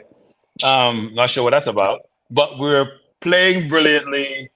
Xhaka got the best. You know that goal that Wilshere scored way back when with him and Giroud? And, that was almost like that type of goal that Xhaka should have scored. But some players, even when they're old in their years, still don't know how to use the other foot because he got him all twisted up. He went almost on his right and he didn't know what to do. Right? He's trying to bring it down and over dribble, but I thought it was a brilliant setup. I thought Xhaka played really well, actually. even though people don't say we don't see him and he's taking it over, I thought he played well. And the thing that he does that Vieira doesn't do, he doesn't shirk his defensive duties. But I thought the game was brilliant, especially in the first. I enjoyed the game. I sat back in my bed observing and smiling for the entire period. Not down 2-0 against a bottom center team, and they're getting very frustrated that we are the leaders of the Premier League. I don't care what anybody says about this, the Premier League. I don't care what Bournemouth did against Liverpool yesterday. We at home should not be struggling with Bournemouth. I'm sorry, we're at home. They got 9 from Liverpool at home. But anyway, I digress. on the ratings, Ramsdale does what he does. He made 2 brilliant saves, but he also makes an error like Gabriel almost every single game. And Gary made a great point. When it's a better team, sometimes you pay for it. Like Tommy also found out against Man City. When it's a better team, you pay for it. If it's a lesser team, sometimes you get away with it. And he has been fortunate, unlike Nick Pope, actually, who played against, I know, Wolves just, Newcastle just scored. Alexander Isak, man. Yeah, unlike Nick Pope, who paid for it the previous game and almost paid for it today, and frankly, he got lucky with VAR. But I say this actually, we should give Edison more respect.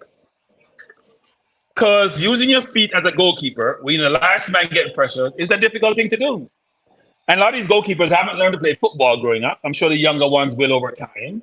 That's how the game is being played. So people like Nick Pope and Ramsdale, to some extent, struggle when the ball comes to their feet. They're very clumsy. But I gave Ramsdale a 7.5. I gave Ben White a 7. I thought he had a very solid game, actually. Saliba gave a 9. Didn't get bullied like he did a little bit against Haaland and Tony bullied him. He didn't get bullied today against a very physical centre forward. Gabriel, I struggle with Gabriel sometimes. Every game the ball rolls under his foot or he does something strange and you're such a physical player. You have all the attributes. Get that out of your game. You're stretching for the ball versus walking towards the ball. But he scored today, so I gave him an 8. But he's a brilliant player you can't make those mistakes. It take away from you as a player. That's why you probably can't get into the Brazil team, that they probably can't trust him. Zinchenko is an interesting player. He's also like Ramsdale. He makes a mistake a game. Brilliant technically. Sometimes lost defensively. Plays with a sense of arrogance, sometimes too arrogant, frankly, and gets himself in trouble because he believes that he can do anything with the ball, any place, any part on the field.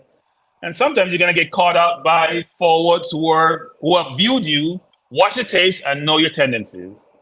So I gave Zinchenko a 7. Partey is BCDM. That's his new name to me. It's an acronym. I've been saying this for a while now, multiple years. Yeah, you guys, central defensive midfielder in football. Let's give Bertram saying this for a while now. I'll with my friends in Jamaica about Casemiro and Partey. Yeah. It's not close to me because the difference is Partey has offensive skills with the ball. I mean, he can beat a man. Today he left 2 people going someplace like somebody called them. He was going one direction, they were going the other direction. Somebody called him someplace, they're listening. They didn't realize they were playing football. He's a brilliant, brilliant player. And the thing that he does really well, he stretched those long legs out just to block the pass. Just to block that little ball that would have gone through that space. He blocks it. I gave him a 9, actually. I thought he was brilliant. I thought Xhaka was very good. I gave Xhaka 7.5, even though he missed that, what I call a sitter. I was very impressed with Odegaard today for his work rate. I'm not sure if you guys realize he wasn't doing the jogging pressing, what I call it. He was sprinting to press to close down the space. And that's very difficult when you play a 90-minute game to sprint. You use a lot of energy, you burn a lot of energy. He was sprinting and working really hard. He didn't get a yellow card doing what City does to break up the game. He does that every game. No, some game he's not into it, Tony. Trust me. Some game he's not into it. And he scored a brilliant goal today. Man. No, some games he's not into it. He scored a brilliant goal today. Really well taken goal. Unlike what was I think about Salah yesterday, who blazed that penalty wide. It was the same left footer he put in the corner. So that was brilliant. I thought Martinelli in the first half, his passing was wayward as it normally is. Got better in the second half. Scored a game. So when you keep scoring, you can't be dropped. That's part of the issue. No matter how much people come back, if you put the ball in the net, that's a differentiator. I thought Trossard is brilliant, and I'm smiling thinking all the discussion we had over the winter about who we should buy Modric, buy Casado. Jorginho is not good. Trossard is not the answer. I think Trossard is showing people, like I mentioned in the chat about like Marnie. There are some people in the Premier League who don't get the recognition they probably deserve because of who they play for, and they don't get to demonstrate their total skill set because the team doesn't give them ability to do so, because they're probably always defending or they don't have people to link up well with. Trossard has showed his complete repertoire, and it was very obvious today. Really, really skillful player. Really good in the hole, like Jesus is. In the hole, they create stuff. Put the ball between your legs, dip a shoulder, get by you. And I thought he was brilliant today, as evidenced by his man of the match performance. And for Saka, I'm being nice, but I didn't think he was that good today. I love how all the pundits, when they talk about Saka, when he plays poorly sometimes, he's had a quiet game. He never gets that negative comment like a lot of people do. If Xhaka plays bad, we say, oh, he was awful, he was poor. He was a quiet game. So I'm going to use the same terminology. He had a quiet game today. And as Tony's stats alluded to, he turned the ball over 16 times, which is a lot, actually.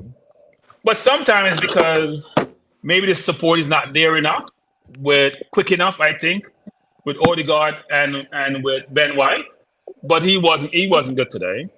And for the subs, I thought Jesus coming on had those little touches. Again, Jesus, I'm sorry, son. I don't care how long you've been out. You need to start putting the ball in the net. You were missing chances like for he had to score that. He had to score that. But he didn't. I don't know what he was. He didn't try to chip it to the far corner. I'm not sure what he was doing. But he has to have exhibit more composure in front of the goal, because we're gonna need that when we go down the stretch. Eddie scores that. Possibly, but Eddie also blazes over the ball like Martinelli does. They blaze. That composure in front of goal is needed when you get to this time of the year, and we have a tougher schedule than Man City in the running. We have a tougher schedule. Said Maximum or Saka? No, Saka. Said Maximum has been off the. He's not been playing well. He was being benched for a while. I was just about to say he's been dropped, hasn't he? But he's playing today. He started today, but he's been dropped. Yeah, because he's been injured for a while and he wasn't been playing well. Who was Vieira? I saw Vieira saw the goal look far away and he was like to run for it. He fell over. Like, what was that about? He's going to be in and goal. He just fell over. Like, I don't know what happened. Here's a question for you. Last week. Here's a question for you guys. So when we played again on Thursday, Martinelli had a breakaway and he tried to beat the keeper instead of rolling to the far corner. Today, Xhaka tried to take another touch versus rolling to the far corner. What is your preference? Do you go one time or is it based on facts and circumstances? I personally think it's your awareness of what's around you. So if you're through on the keeper and you haven't had a look to see if there's a defender chasing you, you can go around the keeper. If you have a look and you think that defender's there, by the time I get around the keeper, he's going to be there, then you try to slide it past. But sometimes, Gary, you don't have time to look, right? You're under pressure. So you don't have time to glance sometimes. No. All the good players will find the time to have a look. Simple as that. If you're good enough, you'll find time. It's a quick glance. Left, what's left, what's right. I was about to say that the greatest striker in Premier League history quoted, always look for the second pass. Thierry Henry. And this is a guy who set the Premier League record in assists. And when you look at the relationship he had with all of his players, they knew that he would always choose the second option as the first option. Many strikers' first option is, I'm going to shoot on goal. Henry flipped that and became the greatest striker in Premier League history. And I think his team knew that ball was going to get played square across the line. Our team doesn't know that at this point in time. And remember, we're talking about the youngest team in the league. We're talking about a team that's just starting to find their footing and understanding. If you think about it, it wasn't since last January we brought in Odegaard and then all them other kids came in and Ramsdale. This team's not even been playing together for 2 years. This team is still in its infancy, and what that means is there's so much room to grow. And mentally grow together. And when you see these great teams, you see Manchester City, you see this Liverpool team, they've been playing together 4 or 5 years. So it's easier then for them to lay out an expectation. I think, Bertram, that we become that team, because some of the stuff I've seen, man, when Martinelli could have squared that ball to Fabio Vieira, he had nobody around him, and he was in the right place because that's who Vieira is. Vieira, I don't think people accept the fact that this guy is an exceptional football player. He's so good creatively, and we're only starting to see these snippets because when me and Tony went to the game last week, what was outstanding to us in his display was his positioning, his movement, and that's where you start. That's why a lot of people, when they talk about Eddie and Nketiah, they say, "Oh, he might have missed that chance, but he was in the right place at the right time." And that's I didn't think Vieira was good last week, actually. And I'm getting a bird's eye view. I watched the game. I didn't think he was that good, but you guys are at the game. But I didn't think he was that good, actually. And he needs to go to the gym. He's weak, literally. Yeah, and like I sidestepped that because 2 reasons. One, I seen him play physical in the midfield for us, which was he did last week. And 2, he was able to play for Porto in the Champions League and still put up numbers. And in the league. So how does a guy who is playing so well in European football come to our league and all of a sudden you ain't playing? Apollo, as you and Tony keeps reminding me, this is the Premier League. This is a physical league. This is not the Champions League. This is not La Liga where we don't touch you until you reach the 18. Yeah. You're getting kicked and pushed and trampled on the entire field. So it's a much more physical league. He has to get stronger. He gets pushed down too often, actually. But he has good technical skills. Yeah. But he hasn't demonstrated to me yet he deserves to start. Yeah. And the question is, even if he was, who would he start over? Not Xhaka, frankly, at this moment. Because the defensive skills I'm in the same boat as you there, Bertram. He hasn't demonstrated to me that he's ready to start. Yeah. Smith Rowe didn't get a run in today either, which was interesting. Yeah, and I said to you guys before, if it was down to me, I would put Smith Rowe in that 8 role. I'd put him there. Heck, Apollo, what have you been drinking? Yeah. I've been telling you for weeks. Sunday, at what time is it in the UK? It's only 5. If it was down to me, I would put him in that 8 role. I've seen Smith Rowe play in the 8 role. I've seen Vieira play in the 8 role. I've seen Odegaard play in the 8 role. No. Defensively, they're a liability. All 3 are liability defensively. And if you want a balanced team, given how we play aggressively high also, you can't put them in the 8 role. We're already short playing so aggressive. You put them in the 8 role and they're offensive-minded, it only gets worse. They're going to be like Ramsey. They may score goals, but when we counter attack, they're nowhere to be seen. Yeah, and I know what you heard me in the stream earlier say, that for Arteta, it's a balancing act.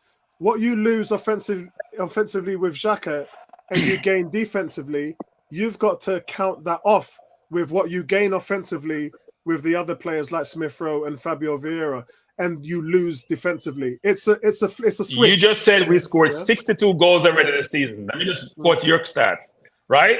So offensively, we are fine. What we're not fine with is giving up 2 goals on average before this game in the last 3 games. That's what we're not fine with.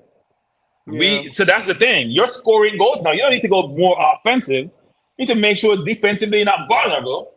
Especially when we're going to play City, Liverpool, Chelsea, Newcastle, all left to be played. You have to have a balanced team to play those teams. I had this conversation with you guys a month ago, and I was talking about the things that Arteta has been doing to pad up this makeshift philosophy that he has. You know, what we're seeing is still not the full article yet. It's still not the finished product. And we've seen him go 3 at the back. We've seen him go into various different formations of the 4-3-3. We've seen him do, right now he's playing in a single pivot. All these things, and not exactly what he wants to do, but he's doing them because of the personnel. So I did make a point that the top teams and the top systems that work in this world still run a double pivot. And I believe at some point he will get back to that. And that's why you're hearing him going in for these players like Caicedo, Declan Rice, and all this stuff. Because I do believe, my personal belief is that I feel that this is where he's trying to get to for next season. Well, we'll have to wait and see whether I'm right or wrong on that. But I do know that as long as you're playing Partey is only doing what he can because he's Partey. Ain't nobody in the league that can do what he's doing. But it's still a makeshift. You're still putting square pegs in round holes in not adhering to the system that you want to play. We're not there yet. Yeah, but every system has vulnerabilities. So when you play 7 men up top or 8 men up top and only have Gabriel and Saliba back, if you play in a very good team who can withstand that pressure and play the ball between the lines, you're going to be vulnerable. And as speedy players up front, you're going to be vulnerable. Or a guy when you bring Zinchenko inside, that means you're on the right open, which is what was exploited by Bournemouth last week. And you bring him inside, that's cute. And that looks like it's brilliant and ingenious. But then 2 things. You collapse him into the field and the right side is wide open.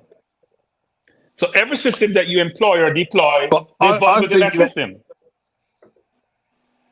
Go ahead, Gary. Yeah, but I think that you're right. You're right in what you're saying, but there's got to be times when the inverted fullback comes in. He doesn't need to come back in all the time. Sometimes you have to hold your position and you only come in when necessary. You don't have to be that inverted position every minute of the game. Yeah, Gary, when you're a Zinchenko, sometimes you have to hold your line. Zinchenko believes he's a 9 or 10, I'm sorry, because he loves the ball. When you're a technical player and you love to touch the ball and you like to caress the ball like Zinchenko, you're going to be following the ball. You want the ball all the time. So you're not going to stay out there wide and being on an island. You want to come in and touch the ball. That's why he plays over Tierney, because he's much more technical. So you're going to need that outside wide, outside wide. If teams were smart enough, frankly, like how City plays us, they get a lot of space on the right side of the field playing against Zinchenko. If he goes inside, especially when we lose the ball upfield, when he goes really deep, he's done it again. He's done it again. Who's Following that? Balogun. He scored again. Wow. He's done it. Yeah, again. he hadn't scored for a few weeks, had he? Yeah. He's just done it again. Go on, my boy. So what happens next year? Does he come back to Arsenal or be selling? Dude, we make He comes back in the summer and then you find out what he's made of. We make a lot of money. So you know we're very small up front. Have you guys ever thought about that? We're very small up front. We don't have anybody big in the middle like a Tony or a Osimhen or any of those players. Or Kane. Wow. We don't have any size in the middle for headers. If you have to play high in the air, if the ball's not working between the lines. Wow. So do we need an alternative forward actually? Yeah, I personally think we need a striker that can go and win the ball in the air, like a Osimhen or a Tony. We need that. We've missed that since Giroud left. We've missed that. We've missed that. Look, he may come back in and prove to Arteta that he's ready to take up that 3rd spot. At the moment, your question is resulted in an answer of, is he better than Martinelli? Because Martinelli is the 3rd option striker. And if Martinelli, if you're going to say to me right here and now that Balogun is not better than the Martinelli option, then you have to sell him. So here's the problem, Apollo. If I go away, I'm one of the leading goal scorer, maybe leading goal scorer in a league that needs to be a decent league, even though I have a different perception. I come back. I don't want to be on the bench 24/7. I'm going to be grumpy. I want to play. So something has to give. We rejected a 36 million bid from AC Milan. Now I'm hearing Dortmund are after him. Milan want to come back after him. Napoli's in for him. There is another team which I can't remember. Is it Dynamo Kiev? I think Kiev is. I would personally sell him and insert a buyback. Here's what we could do. We could sell him to Napoli, take Osimhen and give them 50 million. Yeah. They'll probably do that. Or sell him to Dortmund and then take Bellingham and give them 50 million. I don't know why Arsenal don't ever do that. We never do deals where we go, I tell you what. You know why, Tony? I'll tell you why. We'll give you a player. I'll tell you why Arsenal don't do that. Because the behind-the-scenes business dealings is shoddy. Yeah. Shoddy. I agree, Gary. It's non-existent. Yeah. There's no one with brains there. 100%. Since David Dean left the club, I said it's never been good. We could have got Thiago Alcantara when he was at a peak as a teenager, when we gave Barcelona Cesc Fabregas. And they didn't even look. And I'm like, hang on a second, I'm not even in football like these man. Yeah, I can tell you for nothing. They got a kid on their books who, if you can't take that, and don't forget, we have a history of taking young kids from the amateur ranks at Barcelona. And I was like, how are you not seeing this kid? I'm fine. Let Fabregas go. But take Thiago. Take the kid. Well, Leno said he was very shocked he was sold for 3 million. He can't believe such a low price you get from Fulham, which means we give away some players sometimes. Well, we've done it with Leno, we've done it with Guendouzi. You know, we do it a lot of the time. But that's, I mean, you see now with the Spuds, you know, Harry Kane, if you want to go, leave, he's 100 million. We ain't selling him for 30, 40, 50 million. We want 100 million. And he'll hold out for that. He won't sell him for a penny less. No matter even if Kane wants to leave. He's holding out for fourth place every year, not winning anything. Well, you know what I'm trying to say. We need to get to them kind of business dealings where we're not giving away our players for nothing. And if we're going to sell Balogun, let's make it worthwhile. Let's go to Napoli. If you want Napoli, we want Osimhen. Osimhen wants to come to the Premier League. Because there's a few things. I mean, I've been watching Balogun play, and his all-round play has been okay. His goal scoring has been fantastic. But when I see his all-round, because I've watched 3 full games that he's played, and I still see a player there who needs to grow quite a lot. I mean, he's not at the level that Saliba was. When Saliba won Young Player of the Year and he was doing his thing, like, he was ready. Dude is playing for a club called Reims. Yeah, I know. Do you understand that? Oh, his manager hasn't even got his badges. Yeah, I completely understand. But that's the reason why I'm saying it doesn't matter what he does. What matters is when he comes here in the summer. He's a more clinical finisher than anybody we have in our team. No, I disagree. Who's a more clinical finisher in our team than him? I think that Nketiah is the best finisher on our team. No, he's a better finisher than Nketiah. I think that when you're looking for a guy I'm watching him score goals, he's scoring all type of goals. Eddie. He's scoring all type of goals. No, but you see about Fox in the box. We're talking about an all-around finisher. Inside the box, outside the box. I'll take Eddie over him 100. I'll take Eddie over him 100%. I don't think Eddie's a better finisher. Eddie's a quicker player. I don't think he's a better finisher. I mean, like, some of the penalties that Balogun has taken, like, I nearly fell off my chair laughing at one of them. He's not the greatest penalty taker. One of the penalties I did like, he scored 5 penalties, you know. Yeah? I didn't realize he was a penalty taker. I saw some of the goals he scored, though. Yeah, a lot of them, because he doesn't have the technique down. He's gone straight down the middle, and one of them he woofed. He's not the finished article. He is where he needs to be. And that's why when I hear people talking about should have we taken him back in January, no, because what you're doing is you're disrupting his development. He's raw. The talent's there, but he's big time raw. And I love what he's doing. And what he's doing is exactly what, is how Saliba started at St. Etienne. So if that means he has to go on loan for another year, then so be it. But his value, all this time he's out, the value's going up and up and up and up and up. It's good for business, man. So is Saliba going to sign that contract? I haven't heard anything. That's been silent on that front. I've heard. I talked to Colin on Thursday, and he said, Saliba has already made clear to them that he wants to sign a deal. So the agent is still in discussion. But yeah, he wants to stay at Arsenal. He's really happy at the club. Wants bumper pay rise, doesn't he? Yeah, he wants a pay rise. Yeah, he wants big money. Deserves it. Yeah, I'm hearing it. I'm hearing it's like 160, 170 he wants, but the club don't want to pay him that much. It's cheap. Yeah. It's going to cost you 60, 70 million to replace him. It's cheap. Yeah. It's cheap because not Tony's money. Tony's spending Tony's like 170 per week is cheap. It's not Tony. It's cheap to any fan. It's not their money. Give him 200. I think they're only offering him. I think that at the moment the last offer was 110. He wants a lot more than that. That's Xhaka's money. That's Ben White's money. That's probably Ramsey's money. So he wants. See, there's defenders' money, Gabriel's money, probably a little bit more. Yeah, parity. Right? There is Jesus is making about 2-something. Partey making about 160. So is Pepe making the same range. So There's a difference Well, between Pepe- offensive players and defensive players. Yeah, I think Pepe's getting Sometimes- paid. Pepe's was 140. I think Pepe didn't take a pay cut to go. Are we paying his whole salary to go No, to Nice? we've got the last installment, 20 million euros owed this summer. That's the last. Yeah, but year his payment. salary is big. He's on big money. His salary is big. He's on big money. Yeah, he's on 140. You don't get paid that in France. I think he's on more. Maybe with bonuses, but the base is 140. I thought he took a pay cut to go play in the French. I know I read something about that actually. Okay. Right, because normally they cover your salary, right? If you go on loan. I thought he took. Yeah, no, they can't afford his 140.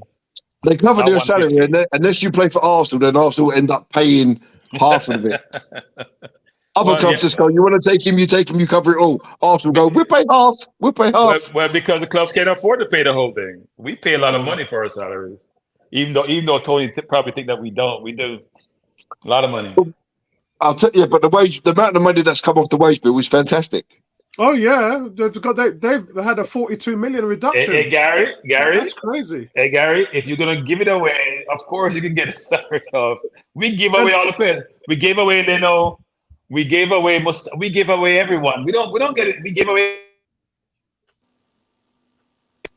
Right, Guendouzi probably worth 40 million now. We gave him away for what, 9 mil. Yeah, We just give away assets. Business. But I tell you what, guys, the Adidas Accelerator kicks in next season. Champions League would be worth 48 million next season. I mean, we're getting up there in the big boys now. The brand from a commercial standpoint is way more sellable now in terms of what your income's going to be, and that's going to really raise the roof. Our season ticket prices next season have taken a bump, but hopefully the conversation between the fans and the team will create an environment where the fans will be happy and the team's happy. So they're going to make more money elsewhere, and the fans are going to be okay with the submission of season tickets. I think that, look, the stigma is that we have the most expensive tickets, which I've said many years. That's TalkSport talk. And the reality is our tickets are very, very good, competitive, averages out at a very competitive price because it includes those 7 games. If you take my season tickets have cost an average of £1,300 a year. At Chelsea, if you wanted to watch Premier League, FA Cup and European games, you're paying 1,800 quid. But the base cost of Chelsea is about 1,100 quid. So that's just Premier League games. Well, Chelsea been winning Premier League and Champions League though. We haven't been winning anything. Yeah, but except a few FA Cups here or there. But it's about, so if I'm paying Arsenal 1,300, if I'm paying Chelsea 1,100, if I want to go and watch FA Cup and Champions League games, then I understand that. Yeah. Per game it may be similar or less, but I'm saying you pay premium price for premium product. Yes, that's right. But have you heard what Arsenal have done for next season? No. So what they've done is the fans have said, look, we don't want to attend FA Cup games. We don't want to be, because you're forcing us to go and see those games when really I might not want to attend it. So instead of 7 games added on now, it's just going to be 3. So your season ticket is going to be just 3 games, and that's going to cater for Europe. So all the FA Cup games are going to be with the League Cup games now taken out off the season ticket, and people who struggle to go and see the team play will be able to go in and get those tickets. What that does is it allows them to keep the cost the same, but then because there has to be a price hike. When I was when we was in the Champions League for the last season, I paid £1,400 for the tickets. And then when we went into the Europa League, it went down £300 to £1,100.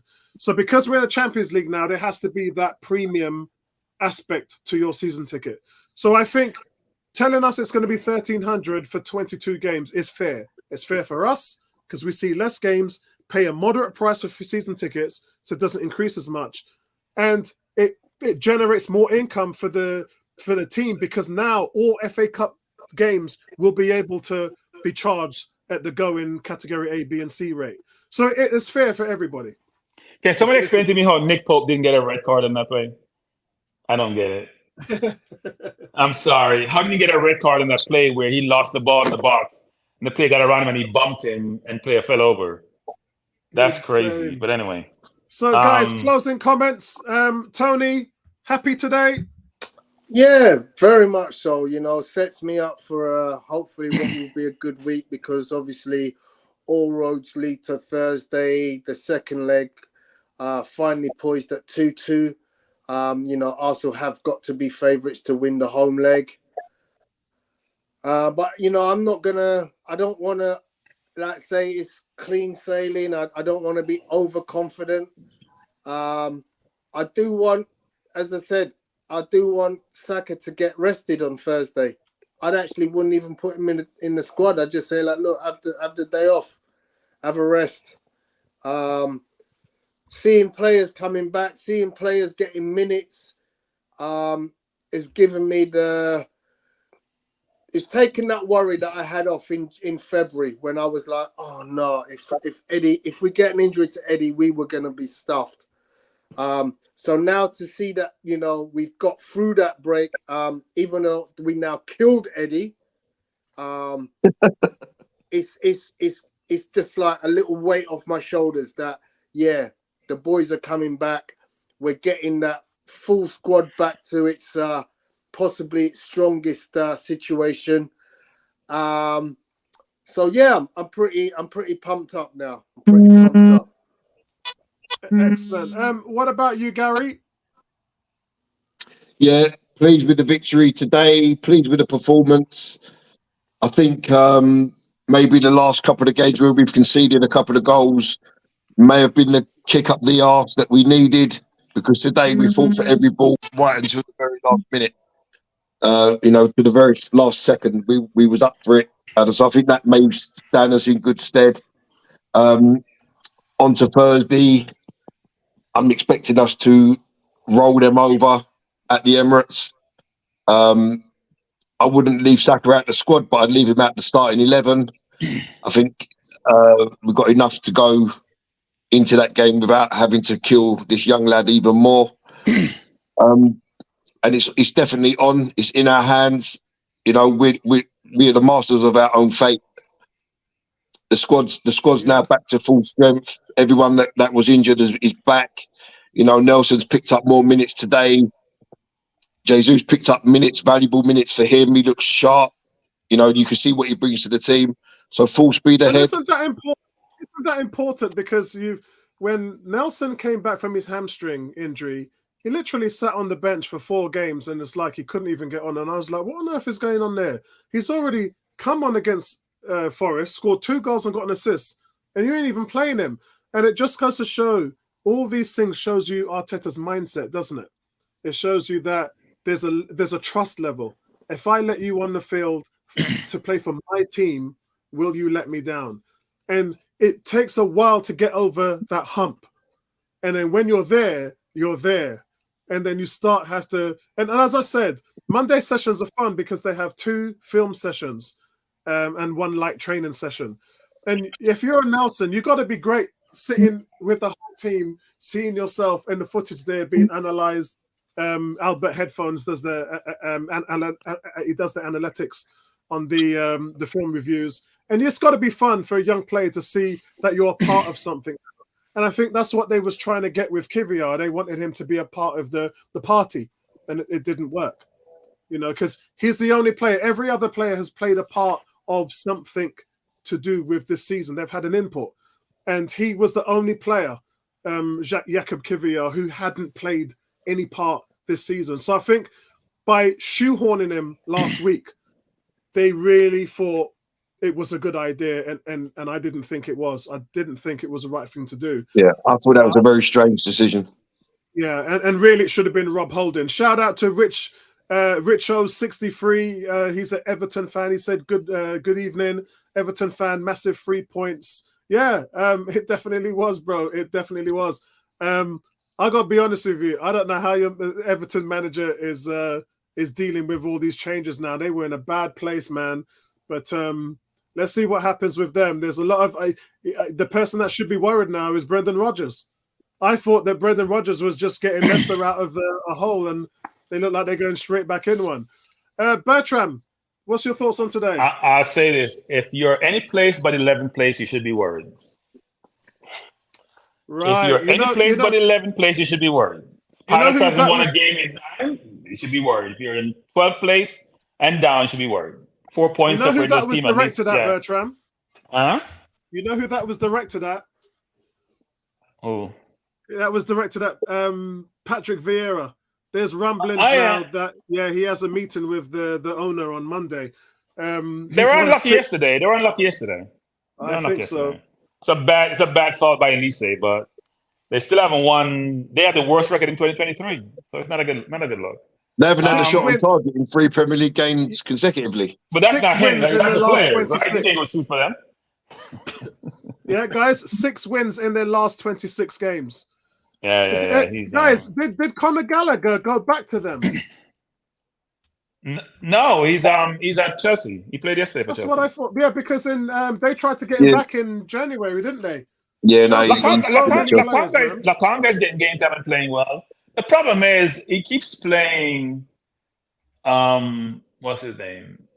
Ayew, and he keeps playing Milosevic, and neither one of them. One is Milosevic can't run, and Ayew doesn't know where the goal is ever. Keep talking about Ayew can play in a championship team to score goals. In a Champions League team, he can't score goals. He doesn't know where the goal is. And he keeps having Eze on the bench, so I'm not sure how that works. One of my best made at work, who actually lives in the UK, is a Palace season ticket holder, very friendly with the owners. And let's just say it may not be looking good, given how things are going. You heard it here first. Yeah, I think the only saving grace for Vieira is that his team is in 12th place, but I don't think that's 12th place. So what are we at? 4 points out of relegation zone. Agreed. But my issue, relegation, I should say that zone. Yeah. I had this conversation with Tony last season, and I said, when they were talking about they want Patrick Vieira at Arsenal, and I said, where Brighton is right now, where Newcastle is, that's where they should be. If this guy is an elite manager, and mind you, that's his team right there. He's got rid of a lot of older players, and there's a lot of young talent in there. Maybe he could do with a little bit more money. Let's be fair. A lot of teams spending money now. Yeah, Leeds spending money, Wolves spending money. Everybody's spending money. They need better offensive players, and Zaha is lazy, by the way. Sorry, he is. I like Zaha is lazy. I watched him yesterday. He jogs out the entire game. He complains a lot. I like his game. He got a good game, but you got to put the effort in. Like Odegaard did today. Yes, you got to put the effort in. Eze is a very good player, but defensively he's challenged. But he should play more. Guys, I got to jump off. I need to make we're signing off now anyway. We've done closing comments already, bro. So we're signing off now. I'll see you Thursday. Nice one, mate. Bye. All right. Yes, so look, they've got some serious problems, but not getting Conor Gallagher back has really, really hurt them, because I thought he did so well there last season. I saw Thea playing today. He looked decent, but he missed a couple chances, by the way. Point blank header, and then he had a breakaway which he tried to go with his left foot, and he doesn't have one of those. But he's been playing well actually. Yeah, tough run. Yeah, we got to go the way to Newcastle. We got to go to Anfield. We got to go to the Etihad. Those are the 3 games that's our season right there. If we, by the way, we played at home. We played at home today. You know that, Apollo. Yeah. Because now London is our home. Yeah. London is our home. Because think about it, we've beaten all the London teams away from home. We've beaten Brentford in their yard. We've beaten Tottenham. We have beaten Palace. We haven't played West Ham at home yet, and we just beat Fulham at their home today. So London is our home, regardless of where we play in London. And they've not even scored against us in their ground. Exactly. That's impressive. I've never even seen that before. I've never seen that in my entire life before. All right, guys, that's it from us here. Thanks for everybody joining us. Always a joy to do this with you guys. Respect. What's this now? What's this? Trossard after hearing Mojo. Oh, man. Oh, that's... Listen, man, I think you got to give Edu credit for pulling the trigger on that, man. That's it from us, though, guys. Have a great weekend, and we'll speak to you in a week, man. Peace out, everybody.